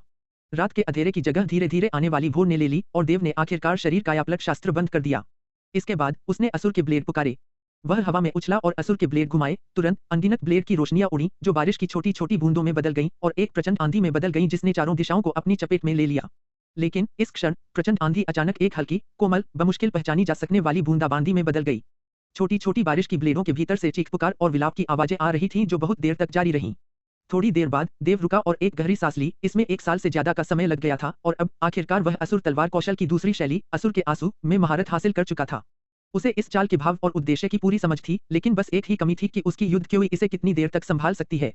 भविष्य में जैसे जैसे उसकी युद्ध क्योई मजबूत होती जाएगी यह चाल और भी शक्तिशाली होती जाएगी। तो अगला चरण तीसरी शैली है। देव ने मन ही मन सोचा और असुर वलय से चित्र निकाले और पूरी तरह से तीसरी चाल पर ध्यान केंद्रित किया। असुर तलवार कौशल तीसरी चाल, पाताल लोक के राजा का क्रोध। चित्रित चालों और अपनी युद्ध क्योई चलाने के मार्ग का अध्ययन करते हुए उसने उन्हें अपने मन में उकेर लिया और फिर चित्र को वापस वलय में रख दिया। वह कुछ देर उसी जगह खड़ा रहा, तभी अचानक उसका शरीर जलते हुए उल्कापिंड की तरह कुछ मीटर आगे की ओर उछला और असुर के ब्लेड उसके सामने से गुजरे। हवा में 2 अग्निलाल ब्लेड नुमा रोशनियां प्रकट हुई, बिना रुके आगे बढ़ती गईं, मानो पाताल लोक के राजा का क्रोध हो और अपने सामने मौजूद हर चीज को कुचलती चली गईं। पहली कोशिश के बाद देव कुछ मीटर दूर स्थिर खड़ा रहा और अपने हमले की शुरुआत को याद करते हुए भावनाओं और हरकतों के साथ उनकी तुलना चित्रों पर लिखी बातों से करने लगा। 30 मिनट बाद शियाओलोंग फिर से हिलने लगा। जैसे ही उसने ब्लेडों से आगे की ओर वार किया उसका शरीर उल्कापिंड की तरह आगे की ओर उछला। 2 क्रोधित अग्निलाल रोशनियां ज्वालामुखी विस्फोट की तरह फूट पड़ी, अपने रास्ते में आने वाली हर चीज को नष्ट करने की ठानकर आगे की ओर घूमती रहीं। हमले की गति धीमी हो गई और वह 100 मीटर दूर गायब हो गया। दूसरी कोशिश के बाद वह फिर से स्थिर खड़ा रहा, पिछली प्रक्रिया को दोहराते हुए। और 30 मिनट बीत गए और देव ने अपना तीसरा प्रयास किया। देव ने वही प्रक्रिया बार बार दोहराई जैसे उसने पहली बार टेम्पेस्ट ऑफ हेल और टीयर्स ऑफ असुर का अभ्यास किया था। लगातार प्रयास करते हुए उसने चाल का उद्देश्य समझने की कोशिश की। तीसरी चाल के चित्रण के साथ लिखा है, जब पाताल लोक के राजा का क्रोध अपने चरम पर पहुंचता है तो ब्लेडों का एक झटका सहस्राब्दी ज्वालामुखी के विस्फोट जैसा होता है, लाखों राक्षसी जानवरों की भगदड़ जैसा। और इसकी गति एक पल में अविश्वसनीय गति से फूट पड़ती है, जिससे दुश्मन को प्रतिक्रिया करने का समय ही नहीं मिलता और वह पाताल लोक के राजा के क्रोध में मर जाता है। अभ्यास में 3 दिन तेजी से बीत गए। इन 3 दिनों के दौरान असुर युक्तियों और शरीर कायापलट शास्त्र के सामान्य अभ्यास के अलावा उसने पाताल लोक के राजा के क्रोध पर ध्यान केंद्रित किया। कभी कभी देव कुछ समय पृथ्वी श्रेणी के युद्ध कौशल पर भी बिताते थे, जो उन्हें कॉस्मिक स्टार अकादमी प्रतियोगिता में मिला था, जिसे उन्होंने कोलैप्सिंग फिस्ट नाम दिया था। देव की वर्तमान युद्ध की हुई ऊर्जा के साथ उसका ढहती मुट्ठी का हमला 10 मीटर के पत्थर को 1 दर्जन मीटर दूर बजरी के ढेर में बदल सकता था। 3 दिन और बीत गए। देव अपने आंगन से बाहर आया। कॉस्मिक स्टार अकादमी में नए सत्र की शुरुआत थी और शियाओलोंग ने वहां जाकर देखने की योजना बनाई। जब वह मुख्य हॉल में पहुंचा तो उसके पिताजी, मां और 2 छोटे भाई बहन पहले से ही वहां मौजूद थे। बड़े भाई हुआंग मिन हुआंग शियाओहाई ने देव को देखते ही उसे घेर लिया और खुशी से चिल्लाया। दोनों नन्हे बच्चे उसकी बाहों के एक तरफ लटके हुए थे। क्या पिछले कुछ दिनों में तुम्हें मजा आया? देव मुस्कुराया और पूछा। बड़े भाई, शाही शहर तो बहुत मजेदार है। यहाँ बहुत सारी अच्छी जगहें हैं। देव का सवाल खत्म होते ही हुआंग शियाओहाई दौड़कर जवाब देने लगा मानो कोई उससे होड़ लगा रहा हो। खुशी से उसने कहा, मुझे यहाँ बहुत अच्छा लगता है। देव ने प्यार से मुस्कुराया। हालांकि वह पिछले 3 दिनों से कड़ी मेहनत कर रहा था, फिर भी उसे पता था कि ये दोनों नन्हे बच्चे रोज खेलने जाते हैं और जितनी बार वे बाहर गए थे, शायद ये दोनों नन्हे बच्चे कुछ ही दिनों में शाही शहर में कई जगहों पर गए थे। वे उससे ज्यादा जानते थे, जो अब तक शाही शहर में 1 साल से था। खेलना कूदना ठीक है, लेकिन तुम्हें कड़ी मेहनत भी करनी होगी, देव ने कहा। 2 छोटे सिरों ने आज्ञाकारी भाव से सिर हिलाया। चिंता मत करो बड़े भाई, मैं जरूर कड़ी मेहनत करूंगी ताकि हुआंग वेई को तब तक हरा सकूं जब तक वह जमीन पर गिरकर मर न जाए, हुआंग मिन ने चेहरे पर गंभीर भाव लिए कहा। देव ने सिर हिलाया। इस क्षण तक उसकी छोटी बहन को पता ही नहीं था कि हुआंग वेई, उसके पिता और उसका बड़ा भाई पहले ही बड़ी तलवार संप्रदाय के विशेषज्ञों की तलवार के नीचे मर चुके थे। हालांकि शियाओलोंग ने यह जोर से नहीं कहा, लेकिन एक लक्ष्य को प्रेरक के रूप में रखना अच्छी बात है। पापा, माँ, देव अपने माता पिता के पास आया और पूछा कि क्या तियानक्सुआन हवेली में उनके दिन ठीक और आरामदायक हैं। हुआंग पेंग हंसा, कुछ भी असहज नहीं है। देव ने खुशी से सिर हिलाया। उसके पिता हुआंग पेंग ने उच्च श्रेणी 4 आत्मादान जिंग्याओ दान लिया था, जबकि उसकी मां सुयान ने उच्च श्रेणी 5 आत्मादान क्योई सागर दान निगल लिया था। दोनों की साधनाएं एक क्रम आगे बढ़ चुकी थीं। हुआंग पेंग अब 7वें क्रम का था, जो 7वें क्रम के आरंभिक शिखर के करीब था, और सुयान 6ठे क्रम के मध्य में पहुंच गया था। ओह शियाओलोंग, मिस ली लू कल तुम्हें देखने आई थी। इस समय सुयान अचानक हंसा और बोला, लेकिन तुम उस समय अभ्यास कर रहे थे और मिस ली लू यहाँ 1 घंटे के लिए थी और फिर चली गई। लीलू, देव थोड़ा हैरान हुआ। आज अकादमी का नया सत्र था, इसलिए यह आश्चर्य की बात नहीं थी कि लीलू ली निवास से शाही शहर लौट आई थी। शियाओलोंग, लीलू एक अच्छी लड़की है, सुयान ने कहा, मुझे लगता है। माँ, और कुछ कहने की जरूरत नहीं है, देव बेबसी के भाव के साथ कड़वी मुस्कान के साथ मुस्कुराया। वह जानता था कि उसकी माँ क्या कहना चाहती थी, हालांकि वे दोनों, वह और लीलू, 11 साल के भी नहीं थे। अकादमी का नया सत्र आज से शुरू हो रहा है, इसलिए मैं इसे देखने जा रहा हूँ। सुयान के मुंह खोलने से पहले ही वह जल्दी से उठ खड़ा हुआ और मुख्य हॉल से ऐसे भाग गया मानो अपनी जान बचाकर भाग रहा हो। मुख्य हॉल से निकलकर देव तब तक नहीं रुका जब तक वह तियानक्सुआन हवेली से बाहर नहीं निकल आया और कॉस्मिक स्टार अकादमी की ओर चल पड़ा। अकादमी पहुंचकर जब छात्रों ने शियाओलोंग को देखा तो वे सब पीछे हट गए। उनकी आंखों में विस्मय और प्रशंसा भरी थी, कुछ तो मूर्ति पूजा तक पहुंच गए थे।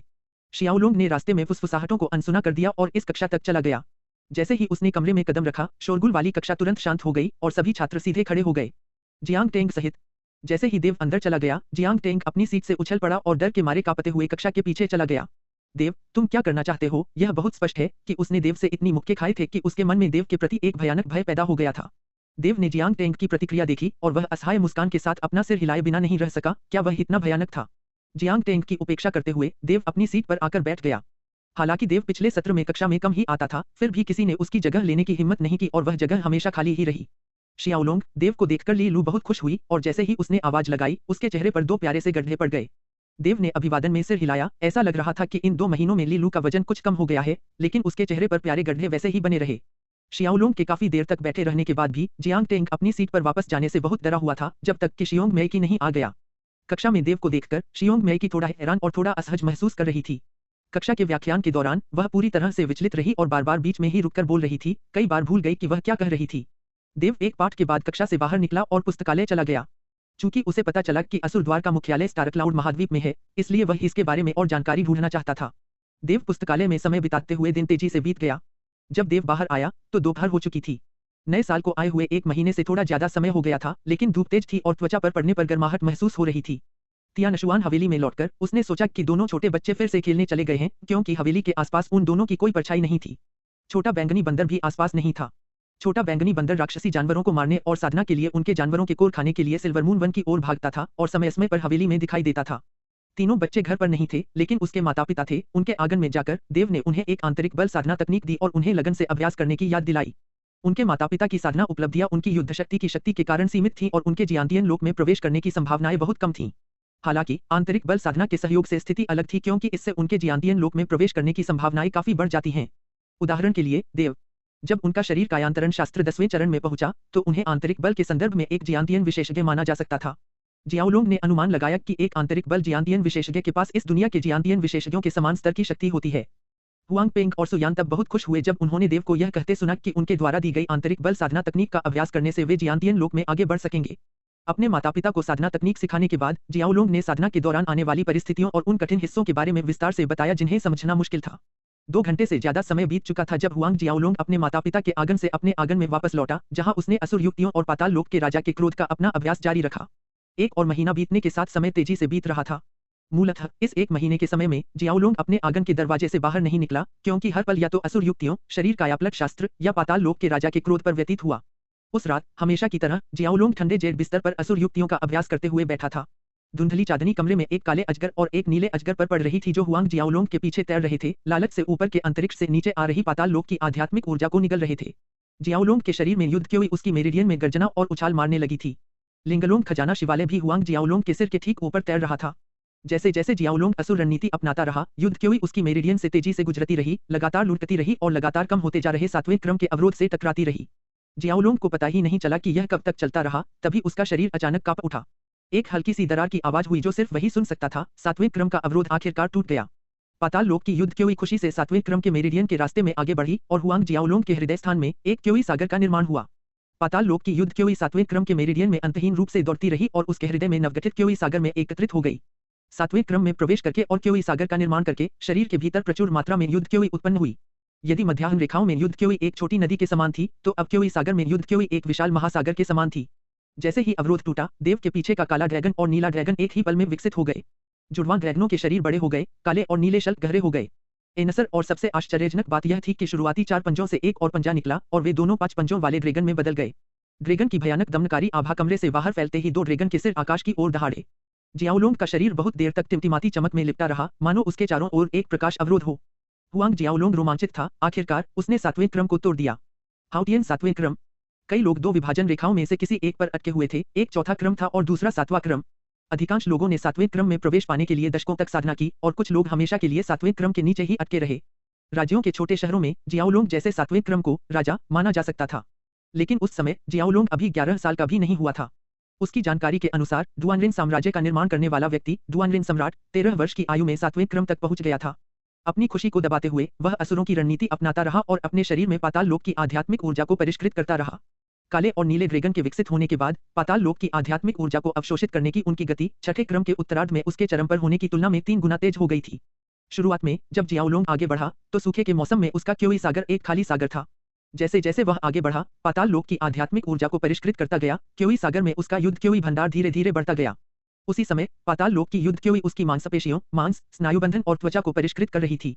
7वें क्रम से पहले युद्ध क्यों शरीर की बाहरी परत को मजबूत नहीं कर पाती थी। यह तब संभव था जब कोई 7वें क्रम तक पहुंच गया हो।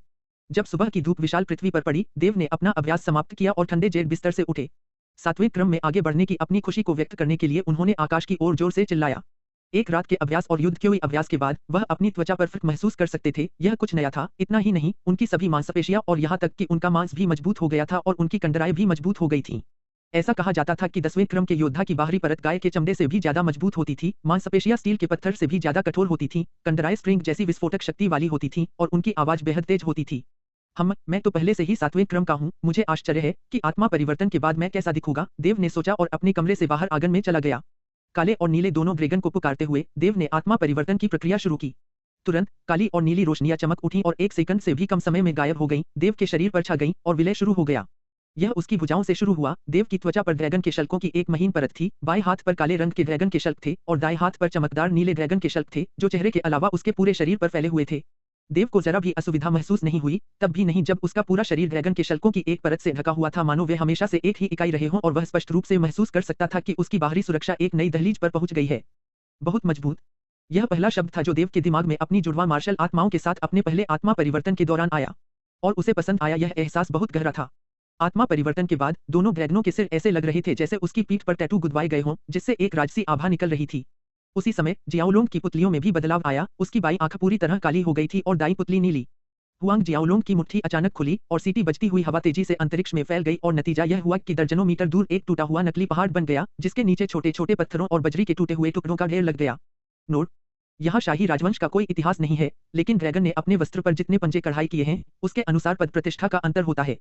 सम्राट का ड्रैगन वस्त्र 5 पंजों वाला ड्रैगन है, जो एक उच्च पद का संकेत देता है, जबकि राजकुमार या वांगे के लिए महल की पोशाक में 4 पंजों वाला ड्रैगन होता है। कुछ ही क्षण बाद जियाओलोंग ने आत्मा परिवर्तन रद्द कर दिया। उसकी भुजाओं पर नीले और काले ड्रैगन के शल्क और पीठ पर टैटू जैसे 2 ड्रैगन के सिर गायब हो गए। अचानक उसे थकान ने घेर लिया। हालांकि आत्मा परिवर्तन ने उसकी शक्ति और बल को कई गुना बढ़ा दिया, लेकिन इसने युद्ध क्योई की भी बड़ी मात्रा को खत्म कर दिया। इसके अलावा वह अभी-अभी 7वें क्रम में पहुंचा था।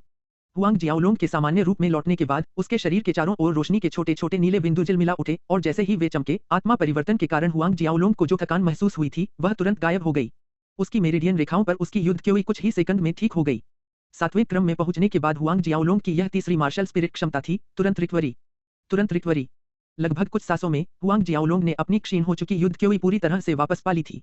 हालांकि उसे अपनी युद्ध क्योई पूरी तरह से प्राप्त करने में 10 सेकंड का समय लगा, फिर भी यह पहले से ही एक स्वर्ग विरोधी स्तर की क्षमता थी। एक खास पहलू से यह तत्काल पुनर्प्राप्ति अंतरिक्ष प्रच्छादन और प्रेत छाया से भी ज्यादा शक्तिशाली थी। तत्काल पुनर्प्राप्ति को अंतरिक्ष प्रच्छादन के साथ मिलाकर देव को कम हो रही युद्ध क्योई के दुष्प्रभावों के बारे में चिंता करने की जरूरत नहीं थी। खैर, इस क्षमता का एकमात्र दुर्भाग्य यह था कि यह केवल युद्ध क्योई ही प्राप्त कर सकती थी, चोटों को ठीक नहीं कर सकती थी। 10 सेकंड बाद जियाओलोंग की युद्ध क्योई पूरी तरह से ठीक हो गई थी, वह वहीं गायब हो गया और उसके साथ उसके बगल वाली कुर्सी भी गायब हो गई। 10 सांसों के बाद वह अंतरिक्ष से फिर से प्रकट हुआ। अंतरिक्ष प्रच्छादन से बाहर आकर देव ने इस क्षमता का परीक्षण जारी रखा, मीटरों की दूरी से प्रकट और गायब हो गया और पलक झपकते ही वह मूल स्थान से 10 मीटर से भी ज्यादा दूर पहुंच गया। दूसरे विकास के बाद तीसरी क्षमता को जागृत करने के अलावा पिछली 2 क्षमताएं भी मजबूत हो गईं। पहले गुप्त स्थान में प्रवेश करते समय वह केवल अकेले ही अंदर जा सकता था, जबकि अब वह किसी और को साथ ला सकता था। और प्रेत छाया क्षमता के साथ वह वास्तव में अपनी इच्छाशक्ति से 10 मीटर की सीमा में अपनी स्थिति बदल सकता था। टेलीपोर्टेशन। उसकी गति लुकाई की स्काईपेंग मार्शल स्पिरिट से 2 गुनी थी। देव ने गहरी सांस ली और उसका हृदय आनंदित हो रहा था।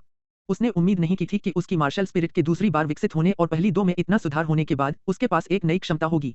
फिर उसने लिंगलोंग खजाना शिवालय का आह्वान किया। यू मिंग ने जो कहा था उसके अनुसार 7वें क्रम में प्रवेश करने के बाद वह पहली परत खोल सकता था। देव ने दोनों हथेलियों पर पाताल लोक युद्ध क्योई को प्रेरित किया और यू मिंग के निर्देशानुसार अपनी युद्ध क्योई को शिवालय में भेज दिया। जब पाताल लोक युद्ध क्योई लिंगलोंग खजाना शिवालय में प्रवेश किया तो वह चमक उठा और देव की युद्ध क्योई को अवशोषित कर लिया। वह इस प्रतिक्रिया से कुछ हद तक अचंभित था और बिना किसी चेतावनी के उसकी आंखें धुंधली हो गईं क्योंकि वह एक अलग जगह में प्रकट हुआ। यह जगह बड़ी नहीं थी, बस कुछ 100 वर्ग मीटर की थी और 10 मीटर ऊंची। चारों दिशाओं में अज्ञात सामग्री से बनी दीवारें थीं। यह लिंगलोंग ट्रेजर पैगोडा के अंदर पहली मंजिल की जगह है। देव ने आंखें फाड़कर चारों ओर देखा। यह स्थिति यू मिंग के वर्णन के अनुरूप नहीं थी। क्या इस लिंगलोंग ट्रेजर पैगोडा की जगह वास्तव में मालिक को अंदर प्रवेश करने की अनुमति देती है? क्या इसका मतलब यह नहीं है? अपने सदमे से उभरते हुए वह बेहद रोमांचित था क्योंकि उसने देखा कि लिंगलोंग ट्रेजर पैगोडा के अंदर की आध्यात्मिक आभा बाहर की तुलना में अधिक सघन और शुद्ध थी। इसके अलावा उस जगह के ऊपर अग्नि ड्रैगन क्योई की धाराएं ऊपर की ओर बह रही थीं, जिससे घने अग्नि ड्रैगन क्योई बादलों के समूह बन रहे थे। अगर वह इस जगह के अंदर अग्नि ड्रैगन क्योई बादलों को अवशोषित करते हुए साधना करता, तो यह ड्रैगन ज्वाला घाटी में साधना करने से कहीं ज्यादा प्रभावी होता। इन बादलों के ऊपर अंगूठे के आकार के लाल मोती तैर रहे थे और वे रात के आकाश में टिमटिमाते तारों की तरह प्रकाश को परावर्तित करते हुए चमकदार थे। हालांकि तारे सफेद थे और ये मोती अग्निलाल रंग की चमक बिखेर रहे थे। अग्नि ड्रैगन मोती। देव के दिमाग में एक विचार कौन था? यह वही अग्नि ड्रैगन मोती होगा जिसके बारे में यू मिंग ने बात की थी। 1, 2, 3। देव ने धीरे धीरे एक-एक करके गिनती की और 108 तक पहुंच गया। उसकी आंखें चमक उठीं। 108 अग्नि ड्रैगन मोती। यह संख्या उसकी अपेक्षा से कहीं ज्यादा थी। अग्नि ड्रैगन मोतियों की यह मात्रा उसके लिए कुछ समय तक साधना करने और अपने माता पिता और छोटे भाई बहनों को भी कुछ बांटने के लिए पर्याप्त थी। अचानक इस बिंदु पर देव पर एक चमकदार अग्निलाल चमक छा गई और उसके प्रतिक्रिया करने से पहले ही उसे ढक लिया। इसके बाद जियाओलोंग के मन में स्वर्ण लिंगलोंग शरीर के बारे में जानकारी के साथ एक शारीरिक साधना तकनीक प्रकट हुई। स्वर्ण लिंगलोंग शरीर में कुल 9 परतें थीं और प्रत्येक परत एक पौराणिक प्रभाव उत्पन्न करती थी और जब कोई लिंगलोंग खजाना शरीर प्राप्त करने के लिए 9वीं परत तक पहुंचता था तो उसका शरीर लिंगलोंग के समान लचीला हो जाता था। कुछ ही क्षण बाद जियाओलोंग ने आत्मा परिवर्तन रद्द कर दिया।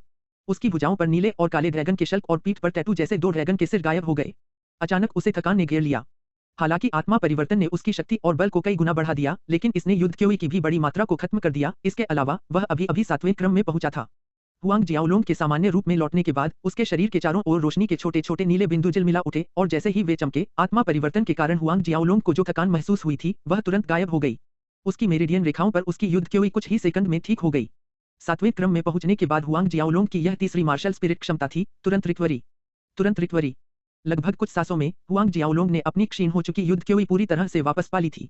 हालांकि उसे अपनी युद्ध क्योई पूरी तरह से प्राप्त करने में 10 सेकंड का समय लगा, फिर भी यह पहले से ही एक स्वर्ग विरोधी स्तर की क्षमता थी। एक खास पहलू से यह तत्काल पुनर्प्राप्ति अंतरिक्ष प्रच्छादन और प्रेत छाया से भी ज्यादा शक्तिशाली थी।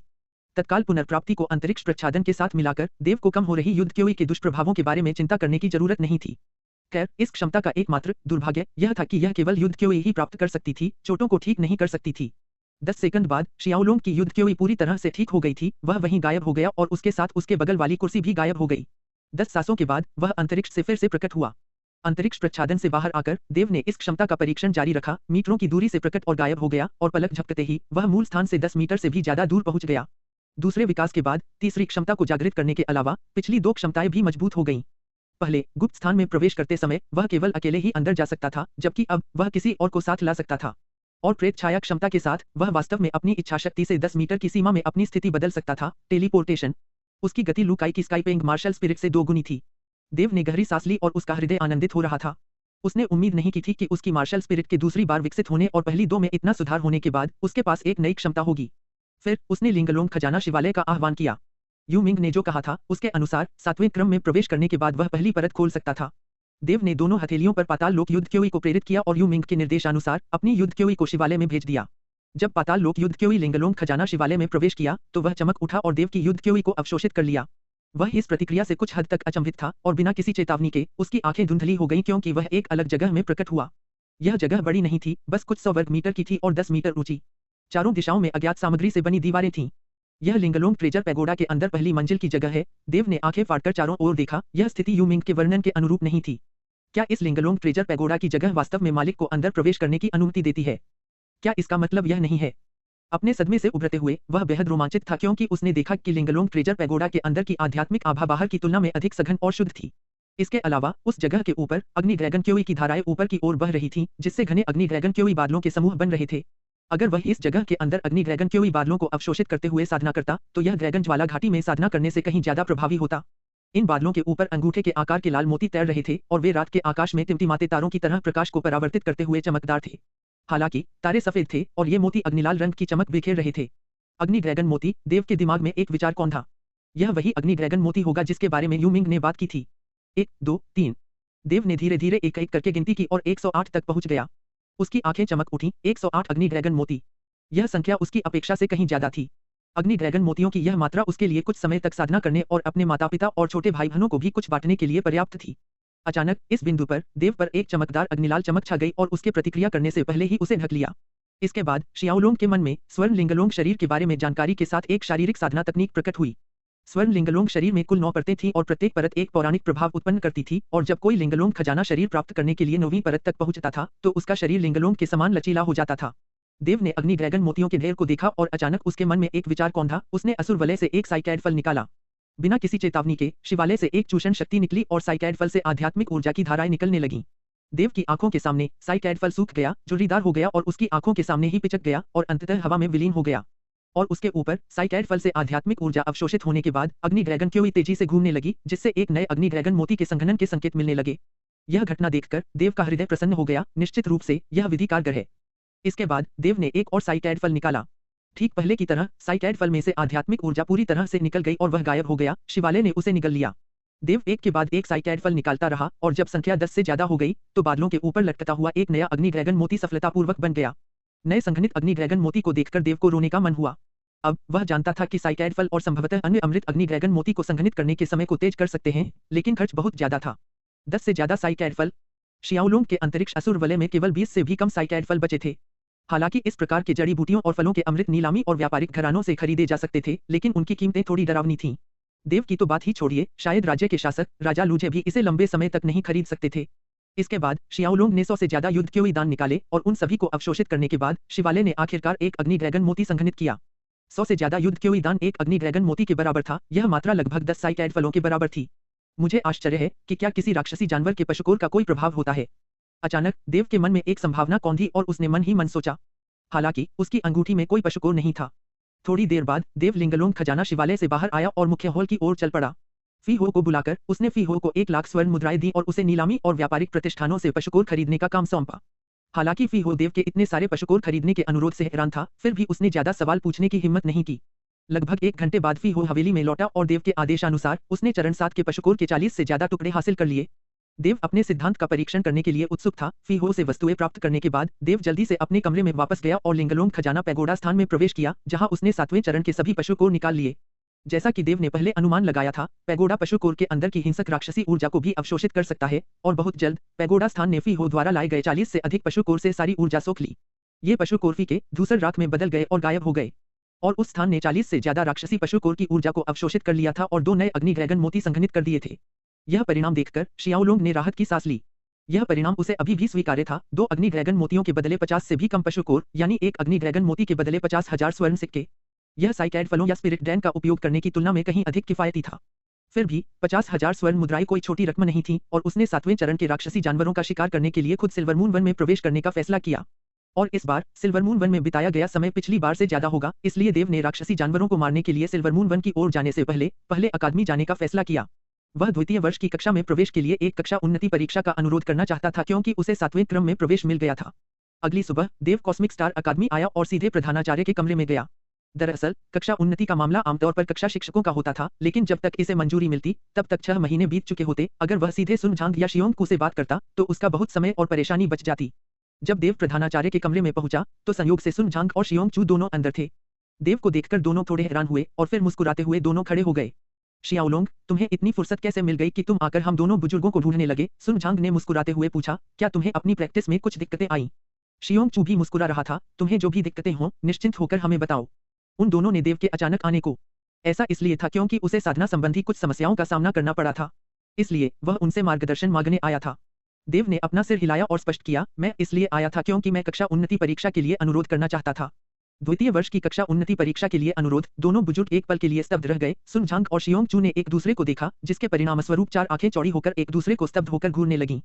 तुम कह रहे हो कि तुम 7वें क्रम में पहुंच गए हो? सुन झांग ने अचानक कहा। अकादमी प्रतियोगिता समाप्त हुए अभी आधा साल भी नहीं बीता था। अगर देव ने जिंग्याओ दान और क्योई सागर दान भी जीत लिया होता तो भी उसके लिए इतने कम समय में आगे बढ़ना असंभव था। उनके गुप्त अनुमान के अनुसार देव को ऐसा करने में कम से कम 1 साल लगेगा।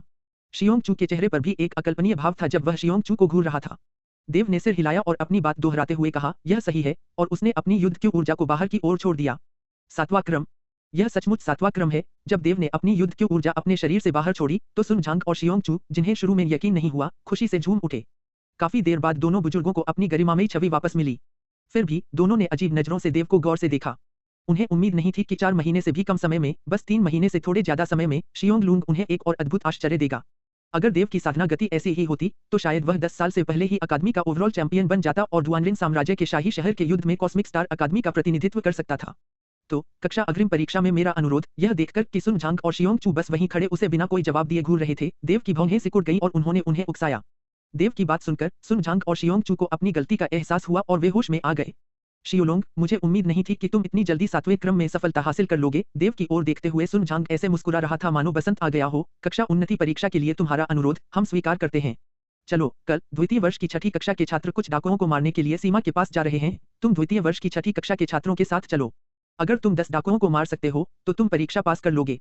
राजकुमार लुकाई ने भी 2 दिन पहले कक्षा उन्नति परीक्षा के लिए अनुरोध किया था। इस समय शियोंग चू ने देव को सूचित किया, कल तुम्हारी तरह वह भी राज्य की सीमा पर डाकुओं को मारने के लिए द्वितीय वर्ष की 6ठी कक्षा में शामिल होंगे। लुकाई भी जा रहा है। देव यह खबर सुनकर चौंक गया, लेकिन उसने बस सिर हिलाया और दोनों बुजुर्गों को अलविदा कहा। देव के सुन झांग के कमरे से जाने के बाद उन्होंने देव को खुद बाहर भेज दिया। जब तक वह आंखों से ओझल नहीं हो गया तब तक वे देव की पीठ देखते रहे। अब मैं उत्सुकता से इंतजार करूंगा कि यह छोटा लड़का 10 साल में क्या हासिल करेगा, सुन झांग ने कहा।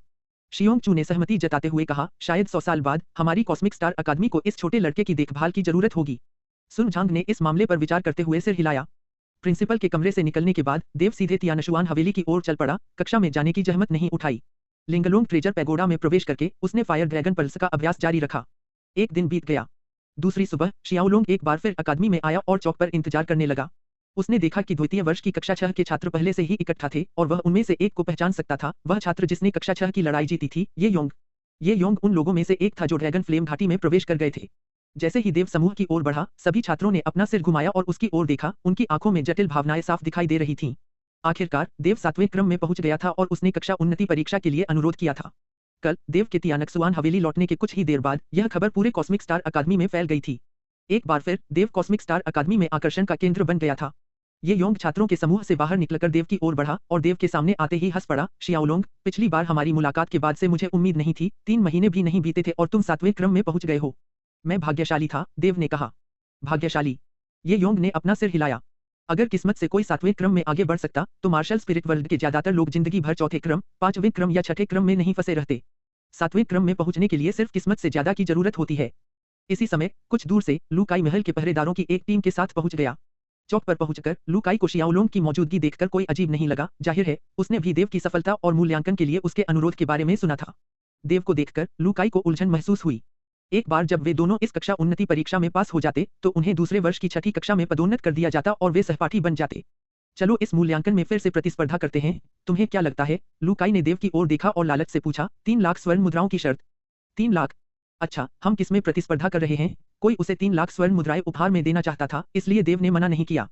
चूंकि इस बार मूल्यांकन डाकुओं को मारने का है, तो हम प्रतिस्पर्धा करेंगे और देखेंगे कि कौन सबसे ज्यादा डाकुओं को मारता है, लू काई ने उदास स्वर में कहा। अकादमी प्रतियोगिता में वह देव से हार गया था। हालांकि डाकुओं को मारना पूरी तरह से ताकत पर निर्भर नहीं था और लू काई को नहीं लगता था कि वह और डाकुओं को मारने में शियाओलोंग से हार जाएगा।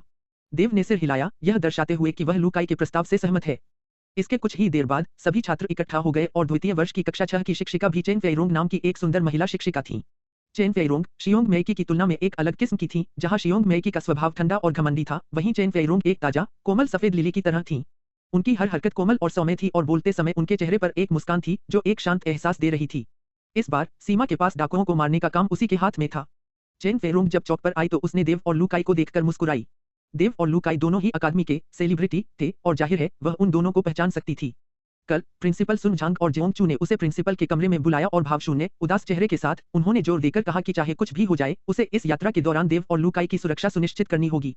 और इसी वजह से टीम का नेतृत्व करने के अलावा उनके साथ 10वीं कक्षा के 2 अन्य शिक्षक भी थे। चूंकि सब यहाँ हैं, तो चलिए चलते हैं, चेन फेइरोंग ने आदेश दिया। लगभग 1 घंटे बाद समूह रॉयल सिटी क्षेत्र से निकलकर सीमावर्ती क्षेत्रों में से एक की ओर बढ़ रहा था। आधा महीना बीत चुका था। सभी लोग सतर्क रहें। इस क्षेत्र के छोटे कस्बों में डाकू अक्सर दिखाई देते हैं। हालांकि इन डाकुओं की संख्या बहुत ज्यादा नहीं होती, फिर भी ये हमेशा बड़ी संख्या में निकलते हैं और एक बार में लगभग 100 लोगों को इकट्ठा कर लेते हैं और बेहद क्रूर होते हैं। जब भी इनका सामना हो तो आप सभी को जरा भी दया नहीं दिखानी चाहिए। एक छोटे से कस्बे के वीरान प्रवेश द्वार के सामने खड़े होकर चेन फेइरोंग ने छात्रों को इस चेतावनी की याद दिलाई। 2 हफ्ते की यात्रा के बाद वे आखिरकार अपने गंतव्य स्थान पर पहुंच गए, लूटोंग साम्राज्य और बाओलोंग साम्राज्य के बीच का जंक्शन। चेन फेइरोंग के अनुसार ये डाकू बाओलोंग साम्राज्य से आए थे, जो लुओटोंग साम्राज्य की सेना के गश्ती दल को लुओटोंग साम्राज्य के सीमावर्ती कस्बों में घुसाकर लोगों को मारते, लूटते और अपहरण करते थे। एक बार जब ये डाकू किसी जगह को लूट लेते तो वे तुरंत बाओलोंग साम्राज्य के इलाके में वापस चले जाते, जिससे सीमावर्ती सैनिकों के लिए बड़ी परेशानी खड़ी हो जाती। चेन फेइरोंग ने छात्रों को चेतावनी देने के बाद उन्हें उस वीरान से दिखने वाले छोटे से कस्बे में ले गई। उस शांत छोटे से कस्बे में सड़कें खाली थीं, किसी की परछाई तक नहीं थी, हर दुकान और घर के दरवाजे कसकर बंद थे और छात्रों के मन में सन्नाटा गहराता जा रहा था। कभी-कभी कुछ इमारतों से काला धुआं उठता दिखाई देता था। थोड़ी देर बाद चेन फेइरोंग ने छात्रों को 3 टीमों में बांट दिया, जिसका नेतृत्व वह और अन्य 2 शिक्षिकाएं कर रही थीं। प्रत्येक समूह में लगभग 20-20 छात्र थे। प्रत्येक टीम अलग-अलग अभिनय करती थी और शहर के प्रवेश द्वार पर फिर से इकट्ठा होना था। जिस भी समूह को डाकुओं का पता चलता, उसे सिग्नल जारी करके दूसरों को उनकी स्थिति के बारे में बताना था। लू काई और देव दोनों को चेन फेइरोंग के नेतृत्व में एक ही टीम में बिठाया गया था। छात्र चेन फेइरोंग के पीछे पीछे सड़कों पर आगे बढ़ते रहे। 1 घंटे बाद भी उन्हें कोई डाकू दिखाई नहीं दिया था। पूरा शहर वीरानी, निराशा और किसी अजीबोगरीब चीज के माहौल में डूबा हुआ था।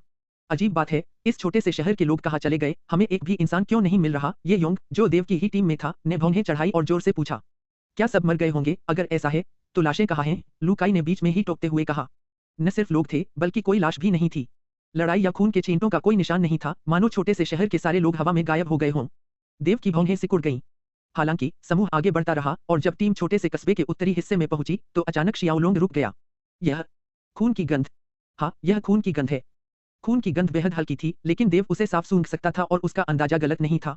जब से वह 7वें क्रम में पहुंचा और उसकी युद्ध शक्ति दूसरी बार विकसित हुई, उसकी सुनने और सूंघने की क्षमता में तेजी से सुधार हुआ। लू काई और ये योंग ने देव की अचानक प्रतिक्रिया देखी और मन ही मन संशय में पड़ गए। और इसी समय बिना किसी चेतावनी के देव का सिलहूट आगे की ओर दौड़ा, जिससे बाकी टीम चौंक गई। देव! चेन फेइरोंग चिल्लाई। उसने, लू काई और बाकी सभी ने भी अपनी गति बढ़ा दी। देव के अचानक दौड़ने के कुछ ही देर बाद उसी गली में आगे बढ़ते हुए उसने अजीबोगरीब कपड़ों में 2 अधेड़ उम्र के आदमियों को देखा। जब उन्होंने देव, चेन फेइरोंग और पीछे 20 से ज्यादा लोगों को देखा तो दोनों अधेड़ उम्र के आदमियों ने ऊपर देखा और घबरा गए। मुड़कर वे भागना चाहते थे। इससे पहले चेन फेइरोंग ने उन्हें डाकुओं के पहनावे के बारे में बताया था। जिस तरह से इन 2 अधेड़ उम्र के आदमियों ने कपड़े पहने थे और वे जल्दी से पीछे हट गए थे, उससे कोई शक नहीं था कि वे बाओलोंग साम्राज्य के डाकुओं का हिस्सा हैं, जो सीमा पार से आए थे। भागना चाहते हो? उनकी हरकतें देखकर देव के चेहरे पर एक ठंडी मुस्कान आ गई। एक पल में उसकी लड़ाकू आत्मा की प्रेत छाया क्षमता सक्रिय हो गई और पलक झपकते ही उसने अपने और उन दोनों आदमियों के बीच की 10 मीटर की दूरी पार कर ली। उसके पास देव ने अपनी तलवारें घुमाई और एक ठंडी तेज रोशनी उनमें से एक आदमी के गले में चुभ गई। देव ने दूसरे आदमी को भी मुक्का मारा जिससे वह उड़ गया लेकिन जिंदा बच गया। देव उस जगह पहुंची जहां वह आदमी गिरा था और उसकी आवाज में ठंडक थी जब उसने उससे पूछा, बात करो। शहर के लोग कहाँ हैं? वह अधेड़ उम्र का आदमी बुरी तरह डरा हुआ था और चिल्लाया, मुझे मत मारो, मैं बात करूंगा। शहर के लोगों को आगे चौक पर इकट्ठा कर दिया गया है। उसने सामने एक दिशा की ओर इशारा किया। हालांकि जैसे ही उसने बोलना समाप्त किया, देव ने अपनी उंगली उसके माथे पर रखी और वह कनपटी में जा लगी। देव का सिलहूट फिर से उस दिशा में चमक उठा जिस दिशा में उस आदमी ने इशारा किया था। और इसी समय चेन फेरोंग और छात्र वहां पहुंचे और दो बेजान शरीरों को देखकर उसने ये योंग को आदेश दिया, जल्दी करो, सिग्नल छोड़ो ताकि बाकी दो टीमों को सूचित किया जा सके। हाँ गुरुजी, ये योंग ने उत्तर दिया, जल्दी से एक धुएं का गोला निकाला और उसे आकाश की ओर उछाल दिया। एक सेकंड से भी कम समय में एक नीली रोशनी आसमान में चमक उठी। कुछ ही क्षणों बाद देव दौड़कर उक्त चौक पर पहुंचा और एक खुली जगह के सामने पहुंचा जहां कुछ हजार लोग बैठ सकते थे और हर जगह लाशें बिखरी पड़ी थीं। इनमें से कुछ लाशों के चारों हाथ पैर कटे हुए थे, कुछ के सिर कटे हुए थे और कुछ की आंतें निकाली हुई थीं। ये लाशें शहर के लोगों की थीं। हवा में खून की गंध घुली हुई थी और चौक पर सैकड़ों डाकू शहर के लोगों का कत्लेआम करते हुए तेज धारदार तलवारें पकड़े हुए थे। चौक में करुण विलाप की आवाजें गूंज रही थीं। डाकुओं के इस समूह की संख्या वास्तव में लगभग 300 थी। जियाओलोंग दौड़कर चौक पहुंचा और यह खूनी दृश्य देखा। उसके दिल में एक जबरदस्त गुस्सा फूट पड़ा और उसकी दोनों मुट्ठियां कस गई और उसकी आंखों से एक तेज हत्या का इरादा फूट पड़ा। इसके बाद चेन फेरोंग, लुकाई, ये योंग और बाकी छात्र चौक पर पहुंचे और वे सभी अपने सामने की तस्वीर देखकर समान रूप से क्रोधित थे। जब बड़ा समूह पहुंचा तो दूसरी तरफ के डाकू जो कत्लेआम के आनंद में डूबे हुए थे अचानक रुक गए और मुड़कर नए मेहमानों को देखने लगे। कॉस्मिक स्टार अकादमी, एक अधेड़ उम्र का डाकू जिसने अपने आधे चेहरे को ढकने वाली एक लंबी काली टोपी पहनी हुई थी, समूह से बाहर चला गया। उसकी नजर दूसरी तरफ गई और जब उसकी नजर चेन फेरोंग के सुडौल शरीर पर पड़ी तो अधेड़ उम्र का डाकू कामुकता से हंसा, मैंने अभी कहा था कि इस छोटे से शहर में एक भी सभ्य महिला नहीं है, फिर भी मुझे उम्मीद नहीं थी कि वे अब यहाँ एक भी भेजेंगे। भाइयों, इसके बाद हम मौज मस्ती कर सकते हैं। मेरा काम खत्म होने के बाद तुम्हारी बारी है। शुक्रिया मुखिया। एक पल में 300 से ज्यादा डाकुओं में उत्साह से जयकारे गूंज उठे। चेन फेरोंग का नाजुक चेहरा गुस्से से लालहरा हो गया और उसकी खूबसूरत आंखें दूसरी तरफ घूर रही थीं। यह देखकर लंबी काली टोपी पहने अधेड़ उम्र का डाकू मुखिया और भी जोर से मुस्कुराया, छोटी सी रंडी, पल भर में हम भाई तुम्हें जरूर खुश करेंगे, इतनी बेचैन मत हो। यह कहते हुए दोनों हाथ लहराए और 300 से ज्यादा डाकू फैल गए और बीच में बैठे 20 लोगों को घेर लिया। देव की ठंडी निगाहें आसपास के डाकुओं पर पड़ी। इसी समय डाकू मुखिया की ठंडी आवाज गूंजी, औरतों को जिंदा छोड़ दो, सारे मर्दों को मार डालो। जैसे ही दूसरी तरफ से निर्देश आया, देव का सिलहूट उसी पल हिल गया जबकि उसके हाथों में असुर के ब्लेड थे। उसके ब्लेडों के वार के साथ ही दूसरी तरफ से चीखें सुनाई दीं और लुकाई, ये योंग और बाकी लोग भी हमला करने लगे। चेन फेरोंग ने हाथ के निशान के साथ दौड़े कई डाकुओं को मार गिराया। वह उछल पड़ी और उसकी हथेली डाकुओं के सरदार पर वार करने के लिए मुड़ी। चेन फेरोंग को अपनी ओर आते देख डाकुओं का सरदार हंसा। उसके एक हाथ ने अपने साथियों को इशारा किया, इस छोटी सी वेश्या को पकड़ लो, याद रखो उसे चोट मत पहुंचाना, वरना मैं बाद में जी भरकर नहीं खेल पाऊंगा। डाकुओं के साथियों ने ऊंची आवाज में उसे स्वीकार किया और चेन फेरोंग की ओर झपटे। हालांकि चेन फेरोंग एक 9वें क्रम की योद्धा थी और वह भी 9वें क्रम की, फिर भी उसे घेरने वाले डाकुओं की संख्या बहुत ज्यादा थी, जबकि उनमें कोई 9वें क्रम का योद्धा नहीं था। उनमें से ज्यादातर 7वें क्रम के थे और कुछ 8वें क्रम के योद्धा थे। 8वें क्रम के इन डाकुओं ने एक साथ चेन फेरोंग पर हमला कर दिया, जिससे वह असमंजस में पड़ गई। चेन फेरोंग के नाजुक चेहरे पर एक भद्दा भाव था क्योंकि उसने कभी नहीं सोचा था कि वह डाकुओं के इतने बड़े और इतने ताकतवर समूह से टकरा जाएगी। पिछली घटनाओं में बाओलोंग साम्राज्य से सीमा पार करने वाले इस तरह के डाकुओं में 100 से ज्यादा आदमी नहीं होते थे और ज्यादा से ज्यादा शायद 1 या 2 8वें क्रम के होते थे। कभी कभी 7वें क्रम के डाकू भी दुर्लभ होते थे और औसत ताकत सिर्फ 6ठे क्रम के ही होते थे। उसकी आकृति तैरते हुए बादल की तरह तेजी से चकमा देती हुई दर्जनों 8वें क्रम के डाकुओं के हमलों से बचती हुई। चारों ओर एक नजर डालने पर उसने लुकाई और ये योंग को देखा। दरअसल सभी छात्र बड़ी संख्या में डाकुओं से घिरे हुए थे और उनमें से प्रत्येक बेहद खतरनाक स्थिति में था। लेकिन जब उसकी नजर देव पर पड़ी तो वह दंग रह गई क्योंकि उसने देव की परछाई को डाकुओं के बीच बेतरतीब ढंग से टिमटिमाते हुए देखा, जो एक जोड़ी ठंडे दिखने वाले ब्लेड घुमा रही थी। हर वार के साथ 2 डाकू चीखते और जमीन पर गिरते जरूर होंगे और हर हमला किसी न किसी महत्वपूर्ण बिंदु पर निशाना साधता होगा, जिससे दूसरे हमले की जरूरत ही नहीं पड़ती। इसमें कोई अपवाद नहीं था, भले ही प्रतिद्वंद्वी मध्य या अंतिम 7वीं श्रेणी का डाकू ही क्यों न हो। देव की गति इतनी तेज हो गई थी कि लोग दंग रह गए। चेन फेरोंग ने देव को विस्मित दृष्टि से देखा। वह समझ सकती थी कि देव की गति अंतिम 7वीं श्रेणी के औसत चरम से कहीं ज्यादा थी। हालांकि यह चौंकने का समय नहीं था और उसके पास यह सोचने का समय भी नहीं था कि देव की इतनी अद्भुत गति क्यों थी। वह चिल्लाई, सब लोग अपनी लड़ाकू भावनाएं छोड़ दो, कोई कसर मत छोड़ो और 5 मिनट और रुको। 5 मिनट रुको और बाकी 2 टीमें आ जाएगी, 5 मिनट और वे सुरक्षित हो जाएंगे। चेन फेरोंग का आदेश गूंज उठा और लुकाई और ये योंग समेत सभी छात्रों ने बिना देर किए अपनी मार्शल स्पिरिट और आत्मा परिवर्तन का आह्वान किया। हालांकि आसपास के डाकुओं ने भी उनका अनुसरण किया और अपनी मार्शल स्पिरिट और आत्मा परिवर्तन का आह्वान किया। डाकू सरदार ने एक तरफ खड़े होकर यह दृश्य देखा और फिर उसकी नजर देव पर पड़ी। उसने देव के आसपास की स्थिति पर गौर किया था। डाकुओं को देव के ब्लेड के नीचे एक एक करके गिरते हुए देखा था और एक तेज क्रूर रोशनी उसकी आंखों में चमक आ गई। अचानक डाकू का सिर उछल पड़ा और उसने देव की पीठ पर हथेली का निशान बना दिया। विनाश की हुई हथेली। छोटा कमीना, मेरे लिए मर जा। एक बड़ा हथेली का निशान अंतरिक्ष में सीटी बजाता हुआ दिखा। हथेली के निशान के बीच में तूफान की आंख जैसी हिंसक विनाशकारी क्योई का जमावड़ा था। शियाओलोंग, सावधान! यह देखकर लू काई, ये योंग और कुछ छात्र चेतावनी में चिल्लाए। यह देखकर चेन फेइरोंग का चेहरा और भी उदास हो गया। वह देव के महत्व से अच्छी तरह वाकिफ थी। यह कहा जा सकता है कि डाकुओं को मारने के इस काम में देव को छोड़कर सभी के साथ दुर्घटनाएं होने की अनुमति है। दूर हटो! चेन फेइरोंग को 8वें क्रम के 10 डाकुओं ने रोक लिया था और देव पर पड़ने वाले उस हिंसक हथेली के निशान को देखकर वह गुस्से से दहाड़ उठी। एक सफेद चमकदार रोशनी चमकी और उसी समय बादलों के तकियों जैसा कुछ दिखाई दिया, लेकिन उसका रंग बर्फीला पारदर्शी नीला था। जब बादलों का तकिया उभरा तो आसपास का तापमान आर्कटिक की सर्दियों जैसा बर्फीला हो गया। यह चेन फेइरोंग की युद्ध भावना थी, बर्फ का बादल। यह फेई हो की युद्ध भावना की ही श्रेणी में आती थी, जो प्रकृति से उत्पन्न हुई थी। अपनी युद्ध भावना का आह्वान करते हुए चेन फेइरोंग की हथेलियां चारों दिशाओं में शून्य पर टकराईं। बर्फ से ढकी दुनिया। जहां हथेली टकराई वहां हवा का प्रवाह जम गया और संघनित होकर असंख्य हिमखंडों में बदल गया। 8वें क्रम के दर्जन भर डाकू जो उस पर हमला कर रहे थे, तुरंत जल्दी से पीछे हट गए। हालांकि चेन फेइरोंग ने इन डाकुओं को सफलतापूर्वक पीछे हटने पर मजबूर कर दिया, फिर भी उसके पास देव को बचाने के लिए पर्याप्त समय नहीं था। डाकू सरदार की हथेली का निशान देव की पीठ पर लगने वाला था। यह देखकर लू काई, चेन फेइरोंग और दूसरे छात्रों के दिल दहल गए, लेकिन देव अचानक गायब हो गया। यह हमला हवा में हुआ, जिससे छोटे से कस्बे के निवासियों की लाशें जमीन से उछल गईं। डाकू सरदार की मुस्कान फीकी पड़ गई। जबकि सभी इस नतीजे पर स्तब्ध थे, अचानक आई एक दर्दनाक चीख ने सभी को पीछे खींच लिया। चीख की दिशा में मुड़ने पर उन्होंने देव को उसकी जगह से 10 मीटर दूर देखा और 2 और डाकू देव के ब्लेड के नीचे गिर गए। उसकी ओर निर्देशित आश्चर्य भरे भाव को नजरअंदाज करते हुए शियाओलोंग के ब्लेड उसकी लड़ाकू भावना को पुकारे बिना ही खून बहाते रहे। मार डालो! उस बदमाश को मार डालो! कुछ और डाकुओं के मरने के बाद डाकू सरदार ने आखिरकार अपना ध्यान वापस पाया और उसका चेहरा बदसूरत हो गया जब उसने देव पर उंगली उठाई और अपने आदेश गरजते हुए बोले। वह चमका और गायब हो गया। एक बार फिर देव पर दूसरी हथेली का वार किया। दुर्भाग्य से जब वह देव के काफी करीब पहुंचा तो कहीं से एक आकृति उभरी और डाकू के मुखिया से टकराई, जिससे वह लुढ़ककर जमीन पर बुरी तरह गिर पड़ा। वह व्यक्ति 10वीं क्रम कॉस्मिक स्टार अकादमी का एक शिक्षक था, जो ये योंग द्वारा आकाश में छोड़े गए संकेत को देखकर दौड़कर वहां पहुंचा। यह देखकर कि अतिरिक्त बल आ गया है, चेन फेइरोंग को आखिरकार थोड़ी राहत मिली। इस समय बाकी टीमों के छात्र और 10वीं क्रम के अन्य शिक्षक भी चौक पर पहुंच गए थे। 10वीं क्रम के 2 योद्धाओं के घटनास्थल पर पहुंचने के साथ चेन फेइरोंग पर घेरा डाले हुए 8वीं क्रम के डाकुओं से आसानी से निपटा जा सका और कुछ ही देर बाद देव और छात्रों ने 300 से ज्यादा डाकुओं को खत्म कर दिया। अंत में केवल डाकू का मुखिया ही बचा। चेन फेइरोंग हाथ में तलवार और चेहरे पर बर्फीले भाव लिए धीरे धीरे डाकू के मुखिया की ओर बढ़ी। मैं बाओलोंग साम्राज्य के मार्शल निंग परिवार से हूँ और मेरा बड़ा भाई मार्शल निंग परिवार का कुलपिता है। छोटी सी रंडी, तूने मुझे मारने की हिम्मत कैसे की? जब डाकुओं के सरदार ने चेन फेइरोंग को तलवार लेकर अपनी ओर आते देखा तो वह चीखा। मार्शल निंग परिवार! वहां मौजूद सभी लोग चौंक गए। यह मार्शल निंग परिवार बाओलोंग साम्राज्य का पहला परिवार था। डाकुओं के इस समूह को असल में मार्शल निंग परिवार का समर्थन प्राप्त था। कोई आश्चर्य नहीं कि उनकी औसत ताकत इतनी ज्यादा थी, जो उन पिछले डाकू समूहों के मुकाबले अतुलनीय थी। इससे पहले कि कोई कुछ प्रतिक्रिया दे पाता, देव के हाथों में मौजूद असुर के ब्लेड उसके गले पर वार कर गए और डाकू सरदार ने अविश्वास से देव को देखते हुए अपना गला पकड़ लिया। मैं कॉस्मिक स्टार अकादमी का देव हूँ, देव ने अपना परिचय दिया।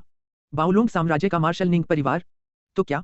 देव द्वारा डाकू सरदार का गला काटने के कुछ ही पल बाद जमीन हिलने लगी और कुछ ही सेकंड में सैनिकों और घोड़ों की हिनहिनाहट की आवाजें आने लगीं। ऐसा लग रहा था जैसे लोटोंग साम्राज्य की सीमावर्ती सेना आ पहुंची हो।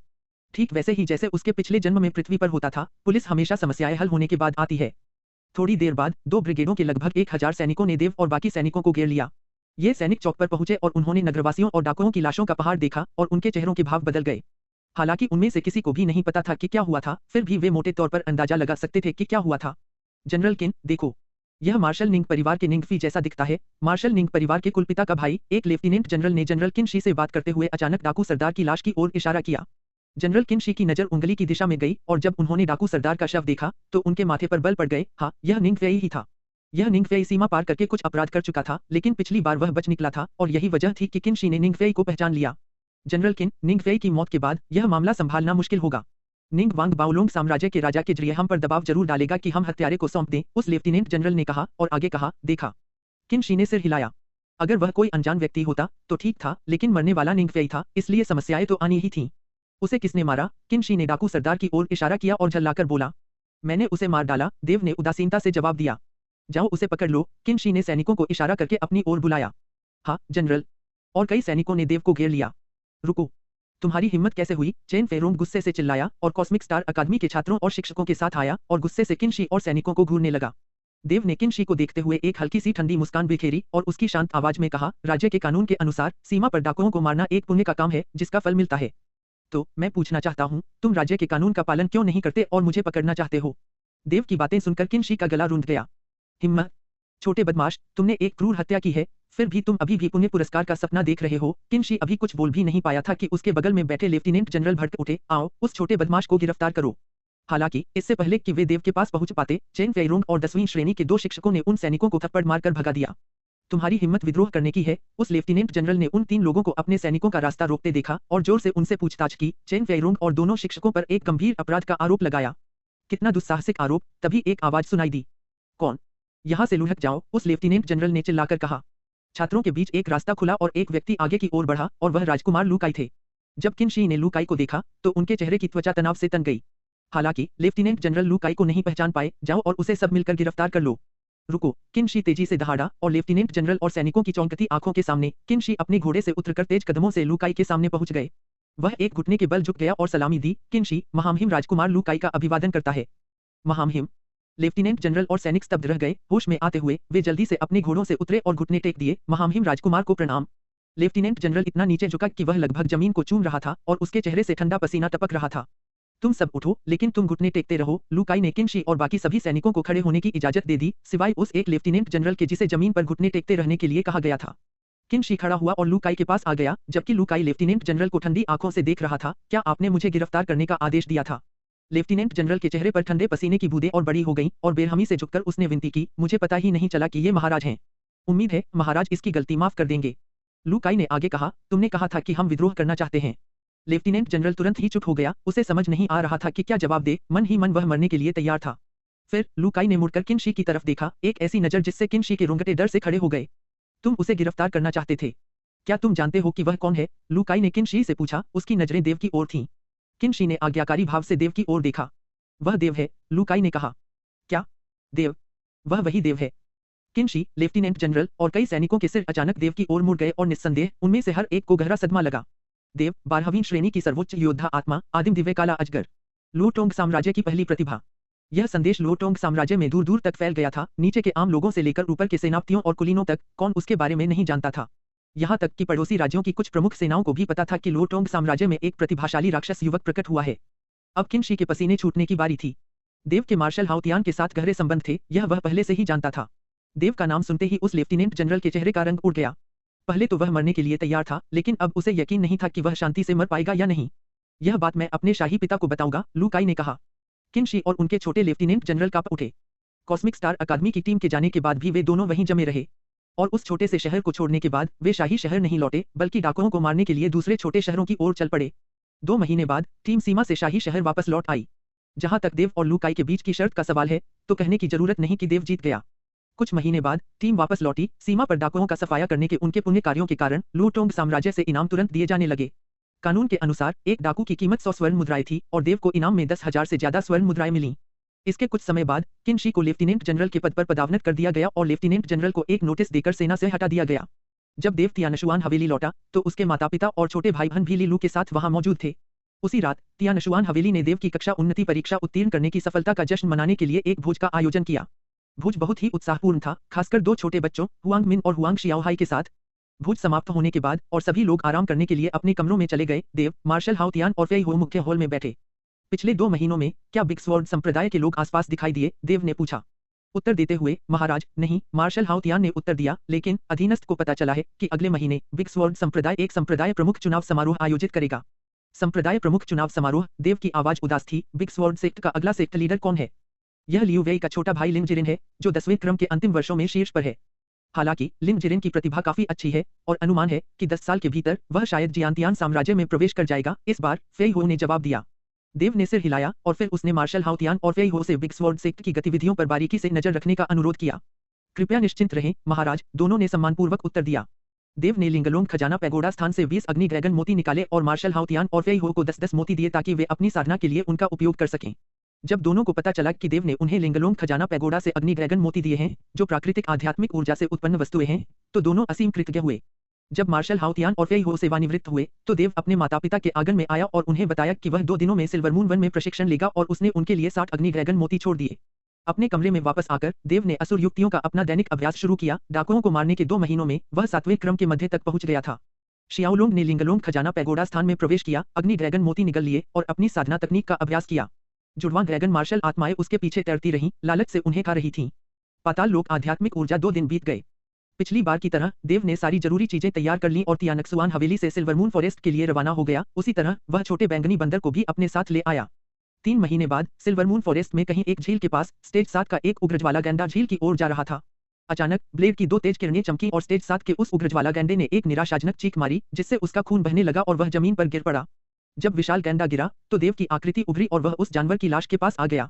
असुर के ब्लेडों की एक लहर से जानवर का मूल खोदकर बाहर आ गया। जानवर के मूल को अपने हाथों में पकड़े हुए देव ने उसे लिंगलोंग ट्रेजर पैगोडा के स्थान में भेज दिया ताकि वह अंदर की राक्षसी ऊर्जा को अवशोषित कर सके। उस पशु केंद्र को अवशोषित करने के बाद संकेत मिले कि जल्द ही एक नया अग्नि ड्रैगन मोती संघनित हो जाएगा। यह तरीका अभी भी बहुत धीमा है, देव ने मन ही मन सोचा। पिछले 3 महीनों में देव ने औसतन हर दिन 5 चरण 7 राक्षसी जानवरों को मारा और अब तक उसने 400 से ज्यादा राक्षसी जानवरों को मार डाला है। फिर भी इस संख्या से केवल 20 कुछ अग्नि ड्रैगन मोती ही पैदा हुए। 90 दिनों से ज्यादा की मेहनत के बाद केवल 20 कुछ अग्नि ड्रैगन मोती ही मिले। इस नतीजे पर देव ने सिर हिलाया। इस गति से आगे बढ़ते हुए अग्नि ड्रैगन मोती उसकी जरूरतों को पूरा नहीं कर पा रहे थे। इसके अलावा सिल्वरमून वन में आने से पहले उसने अपने माता पिता मार्शल हाउतियान और फेई हो को कुल 80 अग्नि ड्रैगन मोती दिए थे। लिंगलोंग पैगोडा क्षेत्र में अग्नि ड्रैगन मोतियों की संख्या शुरू में कम थी और अब 3 महीने बाद वे सभी उसकी साधना के लिए इस्तेमाल हो चुके थे। लेकिन यह उसकी शक्ति से बाहर की बात थी। 1 और साल और मैं 8वें क्रम को पार कर सकता हूँ, देव ने अनुमान लगाया। 8वें क्रम में आगे बढ़ने का मतलब था कि वह 8वें चरण के राक्षसी जानवरों का शिकार कर सकता था और 8वें चरण के जानवर के केंद्र के अंदर राक्षसी ऊर्जा 7वें चरण के जानवर के केंद्र से कई गुना अधिक केंद्रित थी। उस समय शायद लिंगलोंग खजाना शिवालय प्रतिदिन एक अग्नि ड्रैगन मोती का संघनन कर सकता था।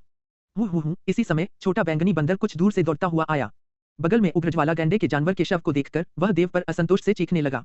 लिंगलोंग खजाना शिवालय की जानवर के केंद्रों की जरूरत के कारण और इस प्रकार सिल्वरमून वन की इस यात्रा की जरूरत के कारण देव जानवर के केंद्रों के लिए छोटे बंदर का प्रतियोगी बन गया। इस प्रकार उनके बीच यह तय हो गया कि जो राक्षसी जानवर को सबसे पहले मारेगा वही राक्षसी केंद्र का स्वामी होगा। और हर बार जियाओलोंग की हरकतें छोटे बंदर से तेज होती थीं। इसलिए इसमें कोई आश्चर्य की बात नहीं थी कि छोटा बंदर असंतुष्ट था। समय बीतता गया। एक के बाद एक महीने बीतते गए और जल्द ही 9 महीने बीत गए। लगभग साल का अंत आ गया। साल के अंत में हुआंग जियाओलोंग और छोटा बैंगनी बंदर तियानक्सुआन हवेली वापस लौट आए। नए साल के पहले दिन जियाओलोंग का अपने परिवार के साथ एक गर्मजोशी भरा प्यार भरा पुनर्मिलन हुआ और निश्चित रूप से उसने कॉस्मिक स्टार अकादमी की वार्षिक प्रतियोगिता में भाग लिया। बेशक द्वितीय वर्ष का वर्ग चैंपियन का खिताब जियाओलोंग ने अपने नाम किया, क्योंकि लुकाई और ये योंग दोनों एक के बाद एक हार गए। हालांकि हुआंग जियाओलोंग वर्ग चैंपियन था, लेकिन द्वितीय वर्ष का समग्र चैंपियन वह नहीं था। अपनी वर्तमान शक्ति के साथ वह द्वितीय वर्ष के सबसे शक्तिशाली व्यक्ति, जो 8वें क्रम के शिखर पर था, को नहीं हरा पाया। अपने परिवार के साथ नया साल बिताने के कुछ ही समय बाद उसने अपना सामान बांधा और छोटे बैंगनी बंदर को प्रशिक्षण के एक और दौर के लिए सिल्वरमून वन में वापस ले गया। वसंत ऋतु समाप्त हो गई और पतझड़ आने वाला था। ऋतुओं की तरह एक के बाद एक वर्ष बीतते गए। हर वर्ष के अंत में शियाओलोंग तियानक्सुआन हवेली लौटता और अकादमी प्रतियोगिता में भाग लेता। 4 वर्ष बीत गए। उस विशाल पृथ्वी पर चिलचिलाती धूप पड़ रही थी और एक 15-16 साल का युवक, जिसके कंधे पर एक छोटा बंदर था, जंगल में तेजी से भागता हुआ दिखाई दिया, मानो कोई क्षणभंगुर प्रेत छाया हो। भागते हुए युवक अचानक रुक गया और ऊपर की ओर उछल पड़ा। जैसे ही युवक उछलकर दूर गया, एक विशाल राक्षसी भालू का हमला उसी स्थान पर हुआ जहां वह पहले खड़ा था। राक्षसी भालू के हमले से सफलतापूर्वक बचते हुए युवक पीछे मुड़ा और उसने विशाल राक्षसी भालू के शरीर पर एक कोलैप्स फिस्ट मुक्का मारा। उस मुक्के की ताकत भारी और मजबूत थी, जो सीधे राक्षसी भालू की छाती में धंस गई और उसकी पीठ से निकलकर उसके पूरे शरीर को भेदती हुई निकल आई। वह विशाल राक्षसी भालू जंगल की जमीन पर गिर पड़ा। यह युवक कोई और नहीं बल्कि देव था। 4 साल बीत चुके थे और वह एक सुंदर दिखने वाला युवक बन गया था, 5 फुट 6 इंच लंबा, लगभग 5 फुट लंबा। यहाँ तक कि एक दुबले पतले मांसल शरीर, तारे जैसी आंखों, ऊंची नाक और लाल होंठों के साथ। 4 साल बीत गए और जियाओलोंग न केवल 8वें क्रम में आगे बढ़ गया, बल्कि उसकी वर्तमान शक्ति 8वें क्रम के उत्तरार्ध के चरम पर थी और जल्द ही वह अगले क्रम में पहुंच सकता था। हालांकि फर्श पर पड़ा राक्षसी भालू, जिसे हुआंग जियाओलोंग ने अभी अभी मारा था, 8वें चरण का जानवर नहीं बल्कि 9वें चरण का राक्षसी जानवर था। हालांकि वह 8वें क्रम के उत्तरार्ध का चरम था, फिर भी उसकी शक्ति 9वें चरण के आरंभिक राक्षसी जानवर को आसानी से मार सकती थी। हुआंग जियाओलोंग उस विशाल भालू के शव के पास आया और उसने जानवर के मूल को खोदकर लिंगलोंग खजाने के शिवालय में फेंक दिया। तुरंत जानवर के मूल के अंदर की सारी राक्षसी ऊर्जा अवशोषित हो गई, जिससे वह एक नए अग्नि ड्रैगन मोती में बदल गया। 9वें चरण के जानवर के केंद्र में ऊर्जा 7वें चरण के जानवर से लगभग 10 गुना ज्यादा थी और 9वें चरण के जानवर का एक केंद्र लिंगलोंग ट्रेजर पैगोडा के लिए बदले में एक अग्नि ड्रैगन मोती निकालने के लिए पर्याप्त था। यह 20वां है, देव ने मन ही मन बुदबुदाया। इस महीने उसने कुल 20 9वें चरण के राक्षसी जानवरों को मार गिराया था। दुर्भाग्य से 7वें और 8वें चरण के राक्षसी जानवरों की तुलना में 9वें चरण के राक्षसी जानवरों को ढूंढना मुश्किल था। औसतन शियाओलोंग शायद एक दिन में एक का शिकार कर सकता था। इसी समय छोटा बंदर नीचे कूदा और लाश के पास पहुंचा। उसके तीखे पंजों ने चीर फाड़ कर एक भालू का पित्ताशय निकाल लिया। 4 साल बाद भी छोटे बैंगनी बंदर के रूप में कोई बदलाव नहीं आया। वह अब भी वही आधा मीटर लंबा छोटा बंदर था। बस फर्क इतना था कि उसका फर ज्यादा चमकदार और मुलायम हो गया था और उसकी पुतलियां तेज चुभती हुई नीली हो गई थीं। उसकी शक्ति का विकास देव से कम नहीं था, जिसके पास लिंगलोंग खजाना शिवालय था और उनकी शक्ति बराबर कही जा सकती थी। विशाल राक्षसी भालू को मारने के बाद शियाओलोंग और छोटा बैंगनी बंदर अगले लक्ष्य की तलाश में निकल पड़े। 2 महीने और बीत गए। वर्ष के अंत का समय एक बार फिर नजदीक आ गया। इस प्रकार देव और छोटा बैंगनी बंदर सिल्वरमून वन से निकलकर शाही शहर की ओर चल पड़े। आधे महीने बाद शियाओलोंग और छोटा बंदर लोटोंग शाही शहर में वापस आ गए। बड़े भाई, जैसे ही उसने तियानक्सुआन हवेली में कदम रखा, लगभग 14-15 साल की एक छोटी लड़की अंदर से तेजी से बाहर निकली और खुशी से चिल्लाई। यह सुंदर छोटी लड़की हुआंग मिन थी, देव की छोटी बहन। 4 साल ने एक छोटी लड़की को एक युवती में बदल दिया था। बाहर आकर हुआंग मिन अपने बड़े भाई को तियानक्सुआन हवेली के आंगन में घसीट ले गई। देव उसकी हरकतों पर हंसा। छोटी बच्ची, तुम इतनी खुश क्यों हो? हुआंग मिन ने होंठ भींचे और विरोध किया। बड़े भाई, तुम बहुत बुरे हो। मैं बड़ी हो गई हूँ, अब मुझे छोटी बच्ची मत कहो। फिर उसकी आंखें शरारत से घूम गईं और उसने पूछा, अंदाजा लगाओ कौन आया था? लीलू, देव हंसा। पिछले कुछ सालों में देव ज्यादातर समय सिल्वरमून फॉरेस्ट में प्रशिक्षण में बिताता था और हर साल के अंत में ही तियानजुआन हवेली लौटता था। यह जानते हुए लीलू हर साल इसी समय के आसपास तियानजुआन हवेली देखने आता था और देव का इंतजार करता था। बोरिंग। हुआंग मिन का छोटा सा मुंह सिकुड़ गया, लेकिन उसके हाव भाव तुरंत बदल गए। बड़ी बहन लीलू 5 दिन से यहाँ है। अगर उन्हें पता चलेगा कि तुम वापस आ गए हो तो वे बहुत खुश होंगी। देव बस मुस्कुराया और अपनी बहन हुआंग मिन को उसे तियानजुआन हवेली के मुख्य हॉल में ले जाने दिया। मुख्य हॉल में जाते हुए उसके माता पिता हुआंग पेंग और सुयान वहां मौजूद थे। उन दोनों के अलावा मुख्य हॉल में एक युवती बैठी थी जिसने एक लंबी हल्के हरे रंग की पोशाक पहनी हुई थी। उस युवती की त्वचा मलाईदार गोरी थी, उसके होंठ मुलायम चेरी के फूलों जैसे थे और उसकी चमकदार आंखें शरारत से भरी थीं और उसके गालों पर 2 प्यारे से गड्ढे थे, मानो कोई अमर परी हो जिस पर नश्वर लोक का कोई दाग न हो। यह लीलू थी। 4 साल बीत चुके थे और लीलू अब 15 साल की हो गई थी। सुयान ने सालों पहले जो कहा था उसे साबित करते हुए लीलू बड़ी होकर एक खूबसूरत महिला बन गई और अब जब भी लीलू बाहर निकलती तो पूरी गली को अचंभित कर देती। वर्तमान कॉस्मिक स्टार अकादमी में 3 बड़ी सुंदरियां थीं और लीलू उनमें से एक थी। जियाओलोंग। हुआंग जियाओलोंग को वापस आते देख मुख्य हॉल में बैठे तीनों लोगों के चेहरे पर बड़ी बड़ी मुस्कान आ गई और वे खुशी से चिल्ला उठे, जबकि लीलू सीधे उछलकर हुआंग जियाओलोंग की ओर दौड़ पड़ी। हालांकि देव के पास पहुंचने और उसे पहले की तरह गले लगाने से 1 मीटर भी कम दूरी पर वह अचानक रुक गई। उसके चेहरे पर गुलाबी लालिमा छा गई और उसका व्यवहार शर्मीला हो गया। उसने जो लंबी पेस्टल हरी पोशाक पहनी थी उसमें उसकी पतली कमर और 2 उभरी हुई चोटियां साफ दिखाई दे रही थीं, जो उसके शर्मीले रूप को और भी निखार रही थीं। उसकी हरकतें देखकर देव हंसा। मैंने सुना है हुआंग मिन ने कहा था कि तुम 5 दिनों से यहाँ हो। लीलू ने शर्म से सिर हिलाया। ठीक है, यहाँ खड़े होकर बातें मत करो, चलो मुख्य हॉल में वापस चलते हैं। सुयान ने मजाक करते हुए हंसते हुए कहा, तुम दोनों के पास अभी भी बातचीत करने के कई मौके हैं। देव अभी भी ठीक थी, लेकिन जब लीलू ने यह सुना तो वह और भी लाल हो गई। इन 4 सालों में हुआंग पेंग और सुयान की ताकत काफी बढ़ गई थी। हुआंग पेंग अब 7वें क्रम के शिखर पर था, जबकि सुयान अभी अभी 7वें क्रम में पहुंचा था। इन वर्षों में दोनों जियाओलोंग द्वारा दिए गए अग्नि ड्रैगन मोतियों का उपयोग करके साधना कर रहे थे और अग्नि ड्रैगन मोतियों के कारण मज्जा शुद्धि प्रभाव से गुजरने के बाद दोनों दिन ब दिन जवान दिखने लगे। उनकी शुरुआती 40-40 की शक्ल अब 30-40 की हो गई। अगर सुयान लीलू के बगल में खड़ी होती तो लोग जरूर सोचते कि वे बहनें हैं। मुख्य हॉल में वापस आकर सभी बैठ गए। जियाओलोंग, इस बार तुम वापस आए हो, इतनी जल्दी मत जाना। बैठने के बाद सुयान हंसी और बोली, इस साल लीलू यहीं रहेगी और हमारे साथ नया साल मनाएगी। क्या तुम कैंगलान काउंटी वापस नहीं जा रही? हुआंग जियाओलोंग थोड़ा हैरान हुआ। उसने लीलू की तरफ देखा और पूछा। देव का ध्यान अपनी ओर देखकर लीलू शर्मिंदा हो गई और उसने सिर हिलाते हुए धीरे से कहा, मैंने अपने पिता और दादाजी को पहले ही बता दिया था कि मैं इस साल वापस नहीं जा रही हूँ। मैं नए साल तक यहीं रहूंगी। वाह, अगर सिस्टर लीलू नए साल तक यहीं रहे तो और भी रौनक होगी। हुआंग मिन ने खुशी से ताली बजाई। 2 साल और रुको, और जब सिस्टर लीलू की शादी हो जाएगी तब वह हर नया साल यहीं बिताएंगी। शादी। जैसे ही ये शब्द बोले, लीलू का नाजुक चेहरा झींगा मछली पकाने से भी तेजी से लाल हो गया। देव ने अपनी आंखें चौड़ी की और हुआंग मिन को घूर कर देखा, लेकिन उसने ऐसा व्यवहार किया जैसे उसने देव की प्रतिक्रिया नहीं देखी हो और आत्मसंतुष्ट होकर मुस्कुराती रही। शियाओलोंग, तुम्हारी छोटी बहन सही कह रही है। इस समय सुयान ने जल्दी से कहा, मेरी राय में अगले 2 सालों में तुम्हें मिस लीलू से शादी कर लेनी चाहिए। मैं तुमसे कहती हूँ, मुझे मिस लीलू जैसी बहू चाहिए और कुछ सालों बाद मैं अपने पोते पोतियों को गोद में लेना चाहती हूँ। पोते पोतिया। देव के माथे पर ठंडा पसीना आ गया। ये क्या है और वो क्या है? इस समय लीलू का चेहरा लगभग लाल हो गया था और शर्मिंदगी के कारण कोई गुस्सा नहीं था, बल्कि उसकी साफ चमकदार आंखों में खुशी थी और वह देव की तरफ नजरें चुरा रही थी। इसके बजाय देव इस समय असहज महसूस कर रहा था और उसने अपने पिता हुआंग पेंग की ओर एक विनती भरी नजर डाली, लेकिन हुआंग पेंग ने बस अपने कंधे उचका दिए, यह दिखाते हुए कि उसे इसमें कोई 2 राय नहीं है। दरअसल इस मार्शल स्पिरिट वर्ल्ड में किशोरावस्था में शादी करना कोई असामान्य बात नहीं थी। 2 साल बाद देव और लीली दोनों 17 साल के हो जाएंगे। मुख्य हॉल में असहज माहौल ज्यादा देर तक नहीं रहा, क्योंकि हुआंग शियाओहाई बाहर से दौड़कर अंदर आया। जब उसने देव को देखा तो वह जोर से चिल्लाया, बड़े भाई, बड़े भाई। हुआंग शियाओहाई की चीखों ने असहज माहौल को तोड़ दिया। हुआंग शियाओहाई वापस आया और कहने लगा कि शहर के दक्षिणी हिस्से में एक मार्शल स्टेज प्रतियोगिता हो रही है और वहां बहुत चहल पहल है और वह देव को अपने साथ ले जाना चाहता है। इस तरह देव ने इसे एक बहाना बनाकर मुख्य हॉल से भाग गया। रात गहराने के साथ चारों ओर सन्नाटा छा गया। चांदनी ने देव की परछाई जमीन पर फैला दी। अपने आंगन के बीचों बीच खड़े होकर देव का बायां पैर बाईं ओर फैला हुआ था और वह अपने शरीर को नीचे झुकाकर बैठ गया, जबकि उसका ऊपरी शरीर सीधा था। दोनों हाथ उसकी कमर पर और उसकी निचली भुजाएं इस तरह संतुलित थी मानो वे भारी वस्तुएं पकड़े हुए थे। जैसे जैसे आध्यात्मिक ऊर्जा उसके चारों ओर एकत्रित हो रही थी, वह अपनी सांसों को समायोजित कर रहा था। 4 साल बाद देव का शरीर रूपांतरण शास्त्र छठे चरण, पंखों की तरह पंजे फैलाना, 7वें चरण, करीपान खींचने वाले 9 भूतों तक पहुंच गया था और अंततः वह 8वें चरण, भूभाग पर 3 आरेखों तक पहुंच गया था।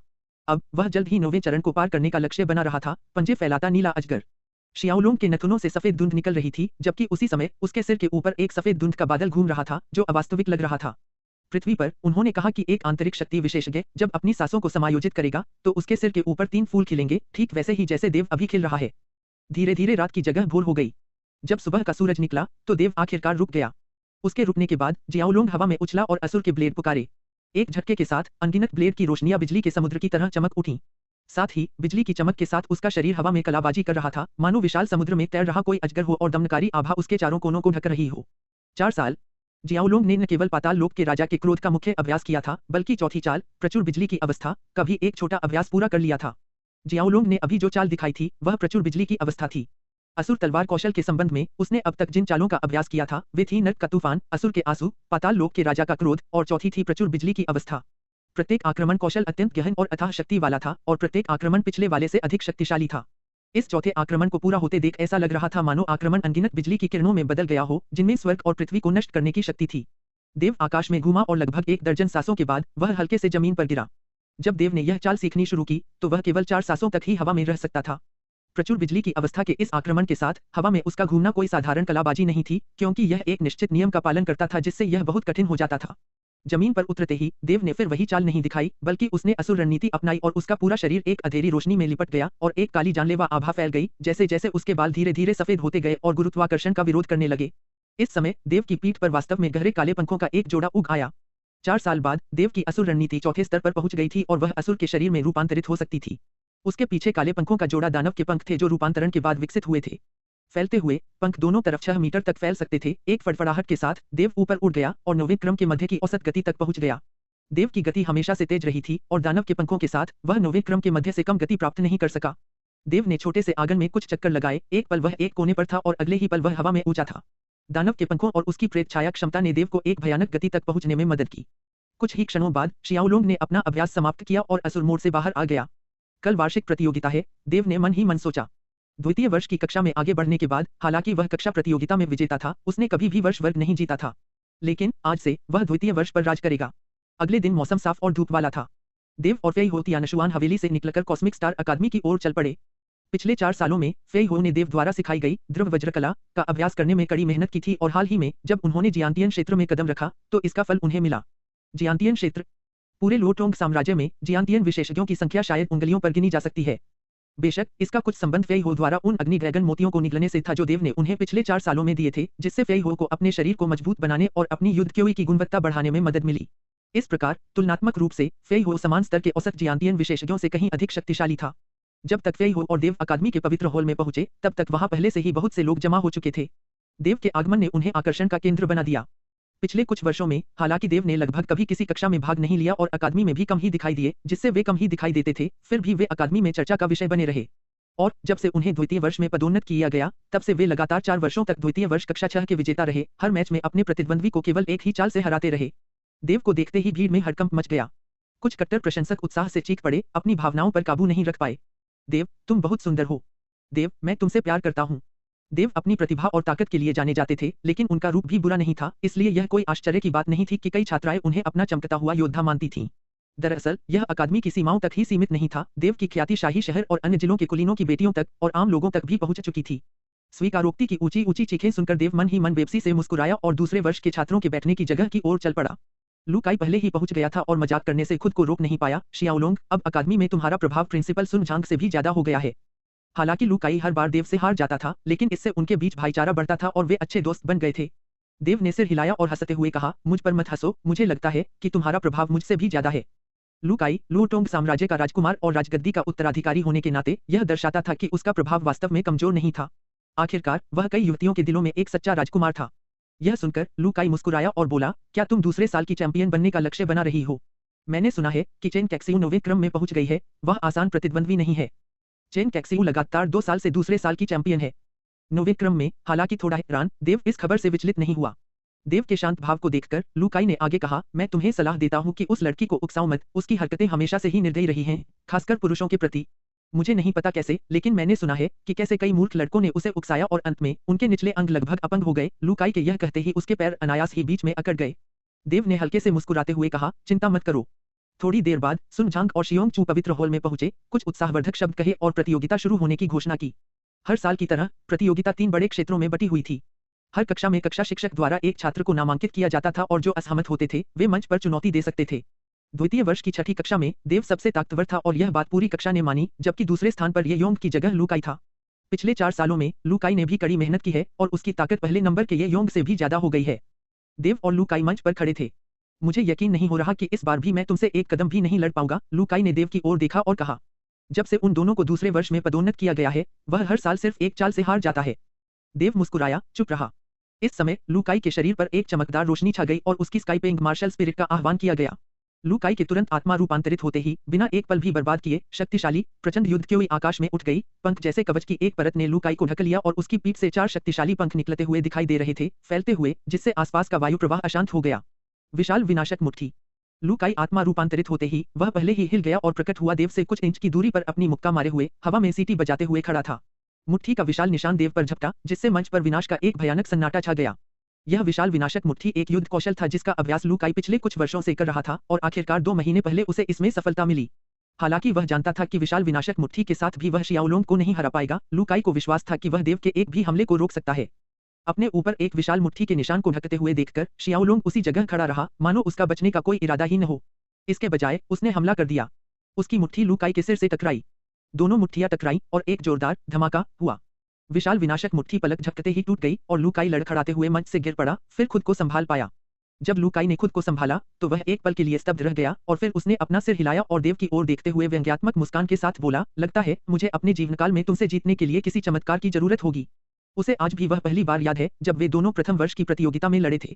उस समय देव को उसे हराने के लिए पूरी ताकत लगानी पड़ी थी, लेकिन जब वे द्वितीय वर्ष की कक्षा में पहुंचे तो वह देव से सिर्फ एक चाल में हार गया।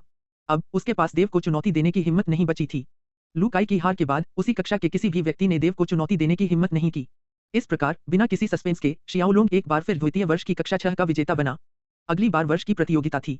द्वितीय वर्ष में कुल 6 कक्षाएं थीं। अंतिम विजेता का निर्धारण करने के लिए प्रतियोगिता के 3 चरण थे।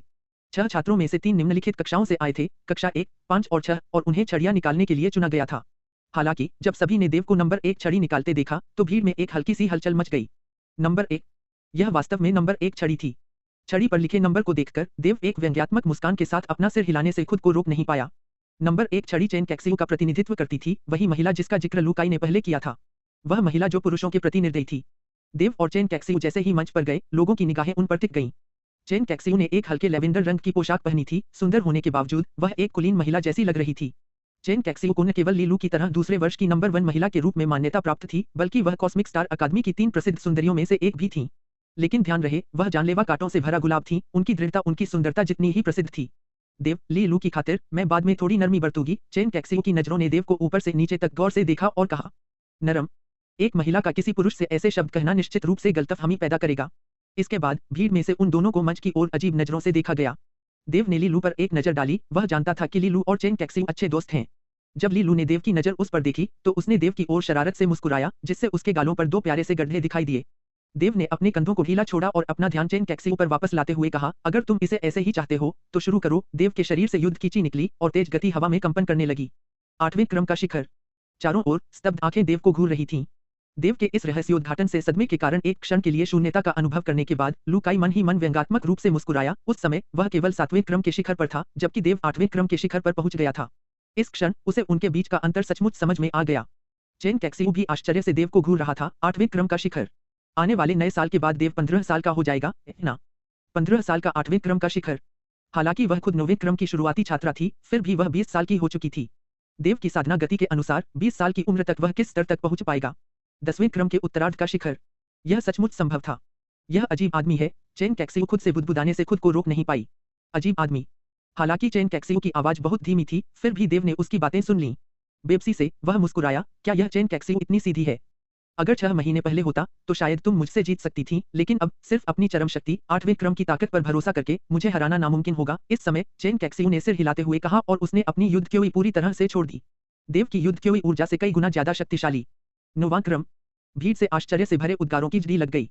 फिर भी देव ने अपना धैर्य बनाए रखा। यह चेन कैक्सियू सचमुच 9वें क्रम तक पहुंच गई थी।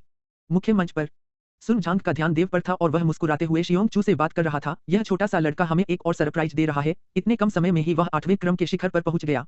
हाँ, हमने शुरू में सोचा था कि उसे इस मुकाम तक पहुंचने में कम से कम 1 साल और लगेगा, शियोंग चू ने सहमति जताते हुए कहा, लेकिन चेन कैक्सियू 9वें क्रम का है, मुझे डर है कि यह छोटा लड़का इस साल नहीं जीत पाएगा। सुन झांग हंसा, जरूरी नहीं, क्या तुम उसके पहले साल के दौरान भूल गए थे? उस समय लू काई पहले से ही 7वें क्रम का था, फिर भी अंत में शियोंग चू जीत गया। शियोंग चू हिचकिचाया, फिर भी चेन कैक्सियू 9वें क्रम का है। वह जीतता है या नहीं यह हमें जल्द ही पता चल जाएगा, सुन झांग ने कहा, परिणाम का इंतजार करते हैं। इस समय मंच पर चेन कैक्सियू ने अपनी मार्शल स्पिरिट पुकारी, एक कढ़ाई की सुई। एक सुनहरी कढ़ाई वाली सुई जो चांदी के फूलों से सजी हुई थी। चांदी के फूलों वाली सुनहरी सुई एक प्रकार की 7वीं श्रेणी की मार्शल स्पिरिट थी, दिखने में भी यह सामान्य सिलाई सुई से अलग नहीं थी। हालांकि कई लोगों के लिए यह एक डरावनी मार्शल स्पिरिट थी, क्योंकि इस प्रकार की मार्शल स्पिरिट में भयानक आक्रमण शक्ति होती थी। सुई का आकार छोटा से बड़ा हो सकता था, जिससे उनसे बचाव करना मुश्किल हो जाता था। चेन कैक्सियू ने अपनी चांदी के फूलों वाली सुनहरी सुई पुकारते ही तुरंत आत्मा परिवर्तन कर लिया, जिससे उसका शरीर चांदी और सोने से चमक उठा। अचानक चेन कैक्सियू ने अपनी दोनों बाहें घुमाई। फूलों की वर्षा। उसके बाद अनगिनत सोने और चांदी की सुइयां हवा से निकलीं जो तेज गति से घूम रही थी, मानो वे आकाश में खिले हुए सोने और चांदी के फूल हों, और यह वाकई एक मनमोहक तस्वीर थी। एक ही पल में देव ने उसे घेर लिया। शियाओलोंग, सावधान, ली लू ने चिंता से कहा। जैसे ही ली लू की आवाज बंद हुई, देव पहले से ही असुर के ब्लेड्स को अपने हाथों में थामे हुए था। दोनों हाथ बाहर निकले और ब्लेड वाली रोशनियों की एक लहर फैली और डैंग की आवाजें लगातार गूंजती रहीं। वे अनगिनत सोने और चांदी की सुइयां उसके द्वारा विक्षेपित हो गईं। पाताल के राजा का प्रकोप। देव अचानक फिर से बाहर निकला और हवा में टकराने की आवाजें गूंज उठीं, क्योंकि भीड़ ने ब्लेड वाली रोशनियों के 2 समूहों को उग्र मैग्मा की तरह, हजारों जानवरों की तरह चेन कैक्सियू की ओर दौड़ते हुए देखा। जब देव ने पाताल के राजा के प्रकोप का इस्तेमाल करके हमला किया तो पूरा हॉल हिल गया। भीड़ दंग रह गई। सोने की सुई, चांदी का कवच। चौंककर चेन कैक्सियू ने जल्दी से अपने हाथ हिलाए और सोने और चांदी के फूलों के फूल अलग हो गए और सोने की सुइयों के एक समुद्र में वापस लौट आए जो उसके शरीर पर कवच की परतों में बदल गए। एक बहरा कर देने वाली दुर्घटना हॉल में गूंज उठी। प्रहार के जोरदार प्रभाव ने चेन कैक्सियू को बार बार पीछे धकेला। जब चेन कैक्सियू पैर जमाने की कोशिश कर रही थी, देव का सिलहूट किसी साए की तरह टिमटिमाता हुआ गुजर गया। मार्शल स्पिरिट क्षमता, प्रेत छाया। एक पल में देव चेन कैक्सियू के सामने प्रकट हुआ और उसने बिना किसी हिचकिचाहट के मुक्का मारा। मुट्ठी बंद करो। यह प्रभाव एक दूसरे पर चढ़ गया और मुक्के की ताकत बढ़ा दी। उस स्थिति में चेन कैक्सियू घबरा गई और जल्दी में उसने हमले को रोकने के लिए अपनी हथेली आगे बढ़ाई। मुक्का और हथेली दोनों ही प्रहार से हिल गए, लेकिन चेन कैक्सियू को फिर से पीछे धकेला गया। चेन कैक्सियू सदमे में थी, वह 9वें क्रम की थी। इसके अलावा उसका आत्मा रूपांतरण हो गया था। इस शरीर में उसकी युद्ध क्योई शक्ति वास्तव में अभी तक आत्मा रूपांतरित नहीं हुई देव की तुलना में कमजोर थी। यह देव किस तरह की साधना तकनीक का अभ्यास करता है? कोई छाया नहीं, कोई रूप नहीं। देव द्वारा मंच के किनारे तक पहुंचने के लिए मजबूर किए जाने पर चेन कैक्सियू अपने सदमे से उभरकर क्रोधित हो गई। फिर से उसकी बाहें फैलीं और अनगिनत सोने की सुइयां देव की ओर चुभने लगीं। लेकिन ये सोने की सुइयां अचानक बीच में ही गायब हो गईं और आसपास की हवा बिना किसी उतार चढ़ाव के अपनी शांति में लौट आई। यह रजतपुष्प स्वर्ण सुई का सबसे शक्तिशाली आक्रमण था। कोई छाया नहीं, कोई रूप नहीं, जिससे उसका बचाव करना मुश्किल हो गया। मुझे आश्चर्य है कि यह छोटा सा जीव चेन कैक्सियू के हमले का कैसे मुकाबला करेगा। अगर वह नहीं कर सका तो परिणाम स्पष्ट है। मुख्य मंच पर शियोंग चू ने जोर से सोचा। सुन झांग भी मंच पर देव की आकृति पर ध्यान केंद्रित कर रहा था और शियोंग चू की तरह वह भी बहुत उत्सुक था कि देव कैसे टूटेगा चेन कैक्सियू का यह हमला। मंच के नीचे ली लू का दिल चिंता से भर गया। लू काई समेत चेन फेरोंग और बाकी कक्षा के लोग देव को घूर रहे थे।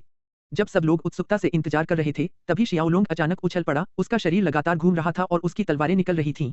भीड़ ने देखा कि अनगिनत ब्लेड वाली रोशनियां बिजली की धारियों में बदल गईं। जैसे जैसे देव हवा में घूमता रहा, बिजली की धारियों का प्रकोप बढ़ता गया। बिजली की चमक में कथित रूप से छायाहीन और आकारहीन सोने की सुइयां आंखों के सामने दिखाई देने लगी और बिजली से बिखर गईं। उसी समय बिजली का क्षेत्र फैल गया, पूरे मंच पर छा गया। बचने में असमर्थ चेन कैक्सियू पर बिजली गिरी और वह मंच से गिर पड़ा। चेन कैक्सियू के गिरने के बाद ही देव ने धीरे धीरे घूमना बंद किया और मंच पर उतरा और बिजली की कई चमकें गायब हो गईं। यह नतीजा देखकर आसपास के लोग दंग रह गए। घटनाक्रम इतना बड़ा था कि मुख्य मंच पर मौजूद सुन झांग और शियोंग चू को भी समय पर प्रतिक्रिया देने में मुश्किल हुई।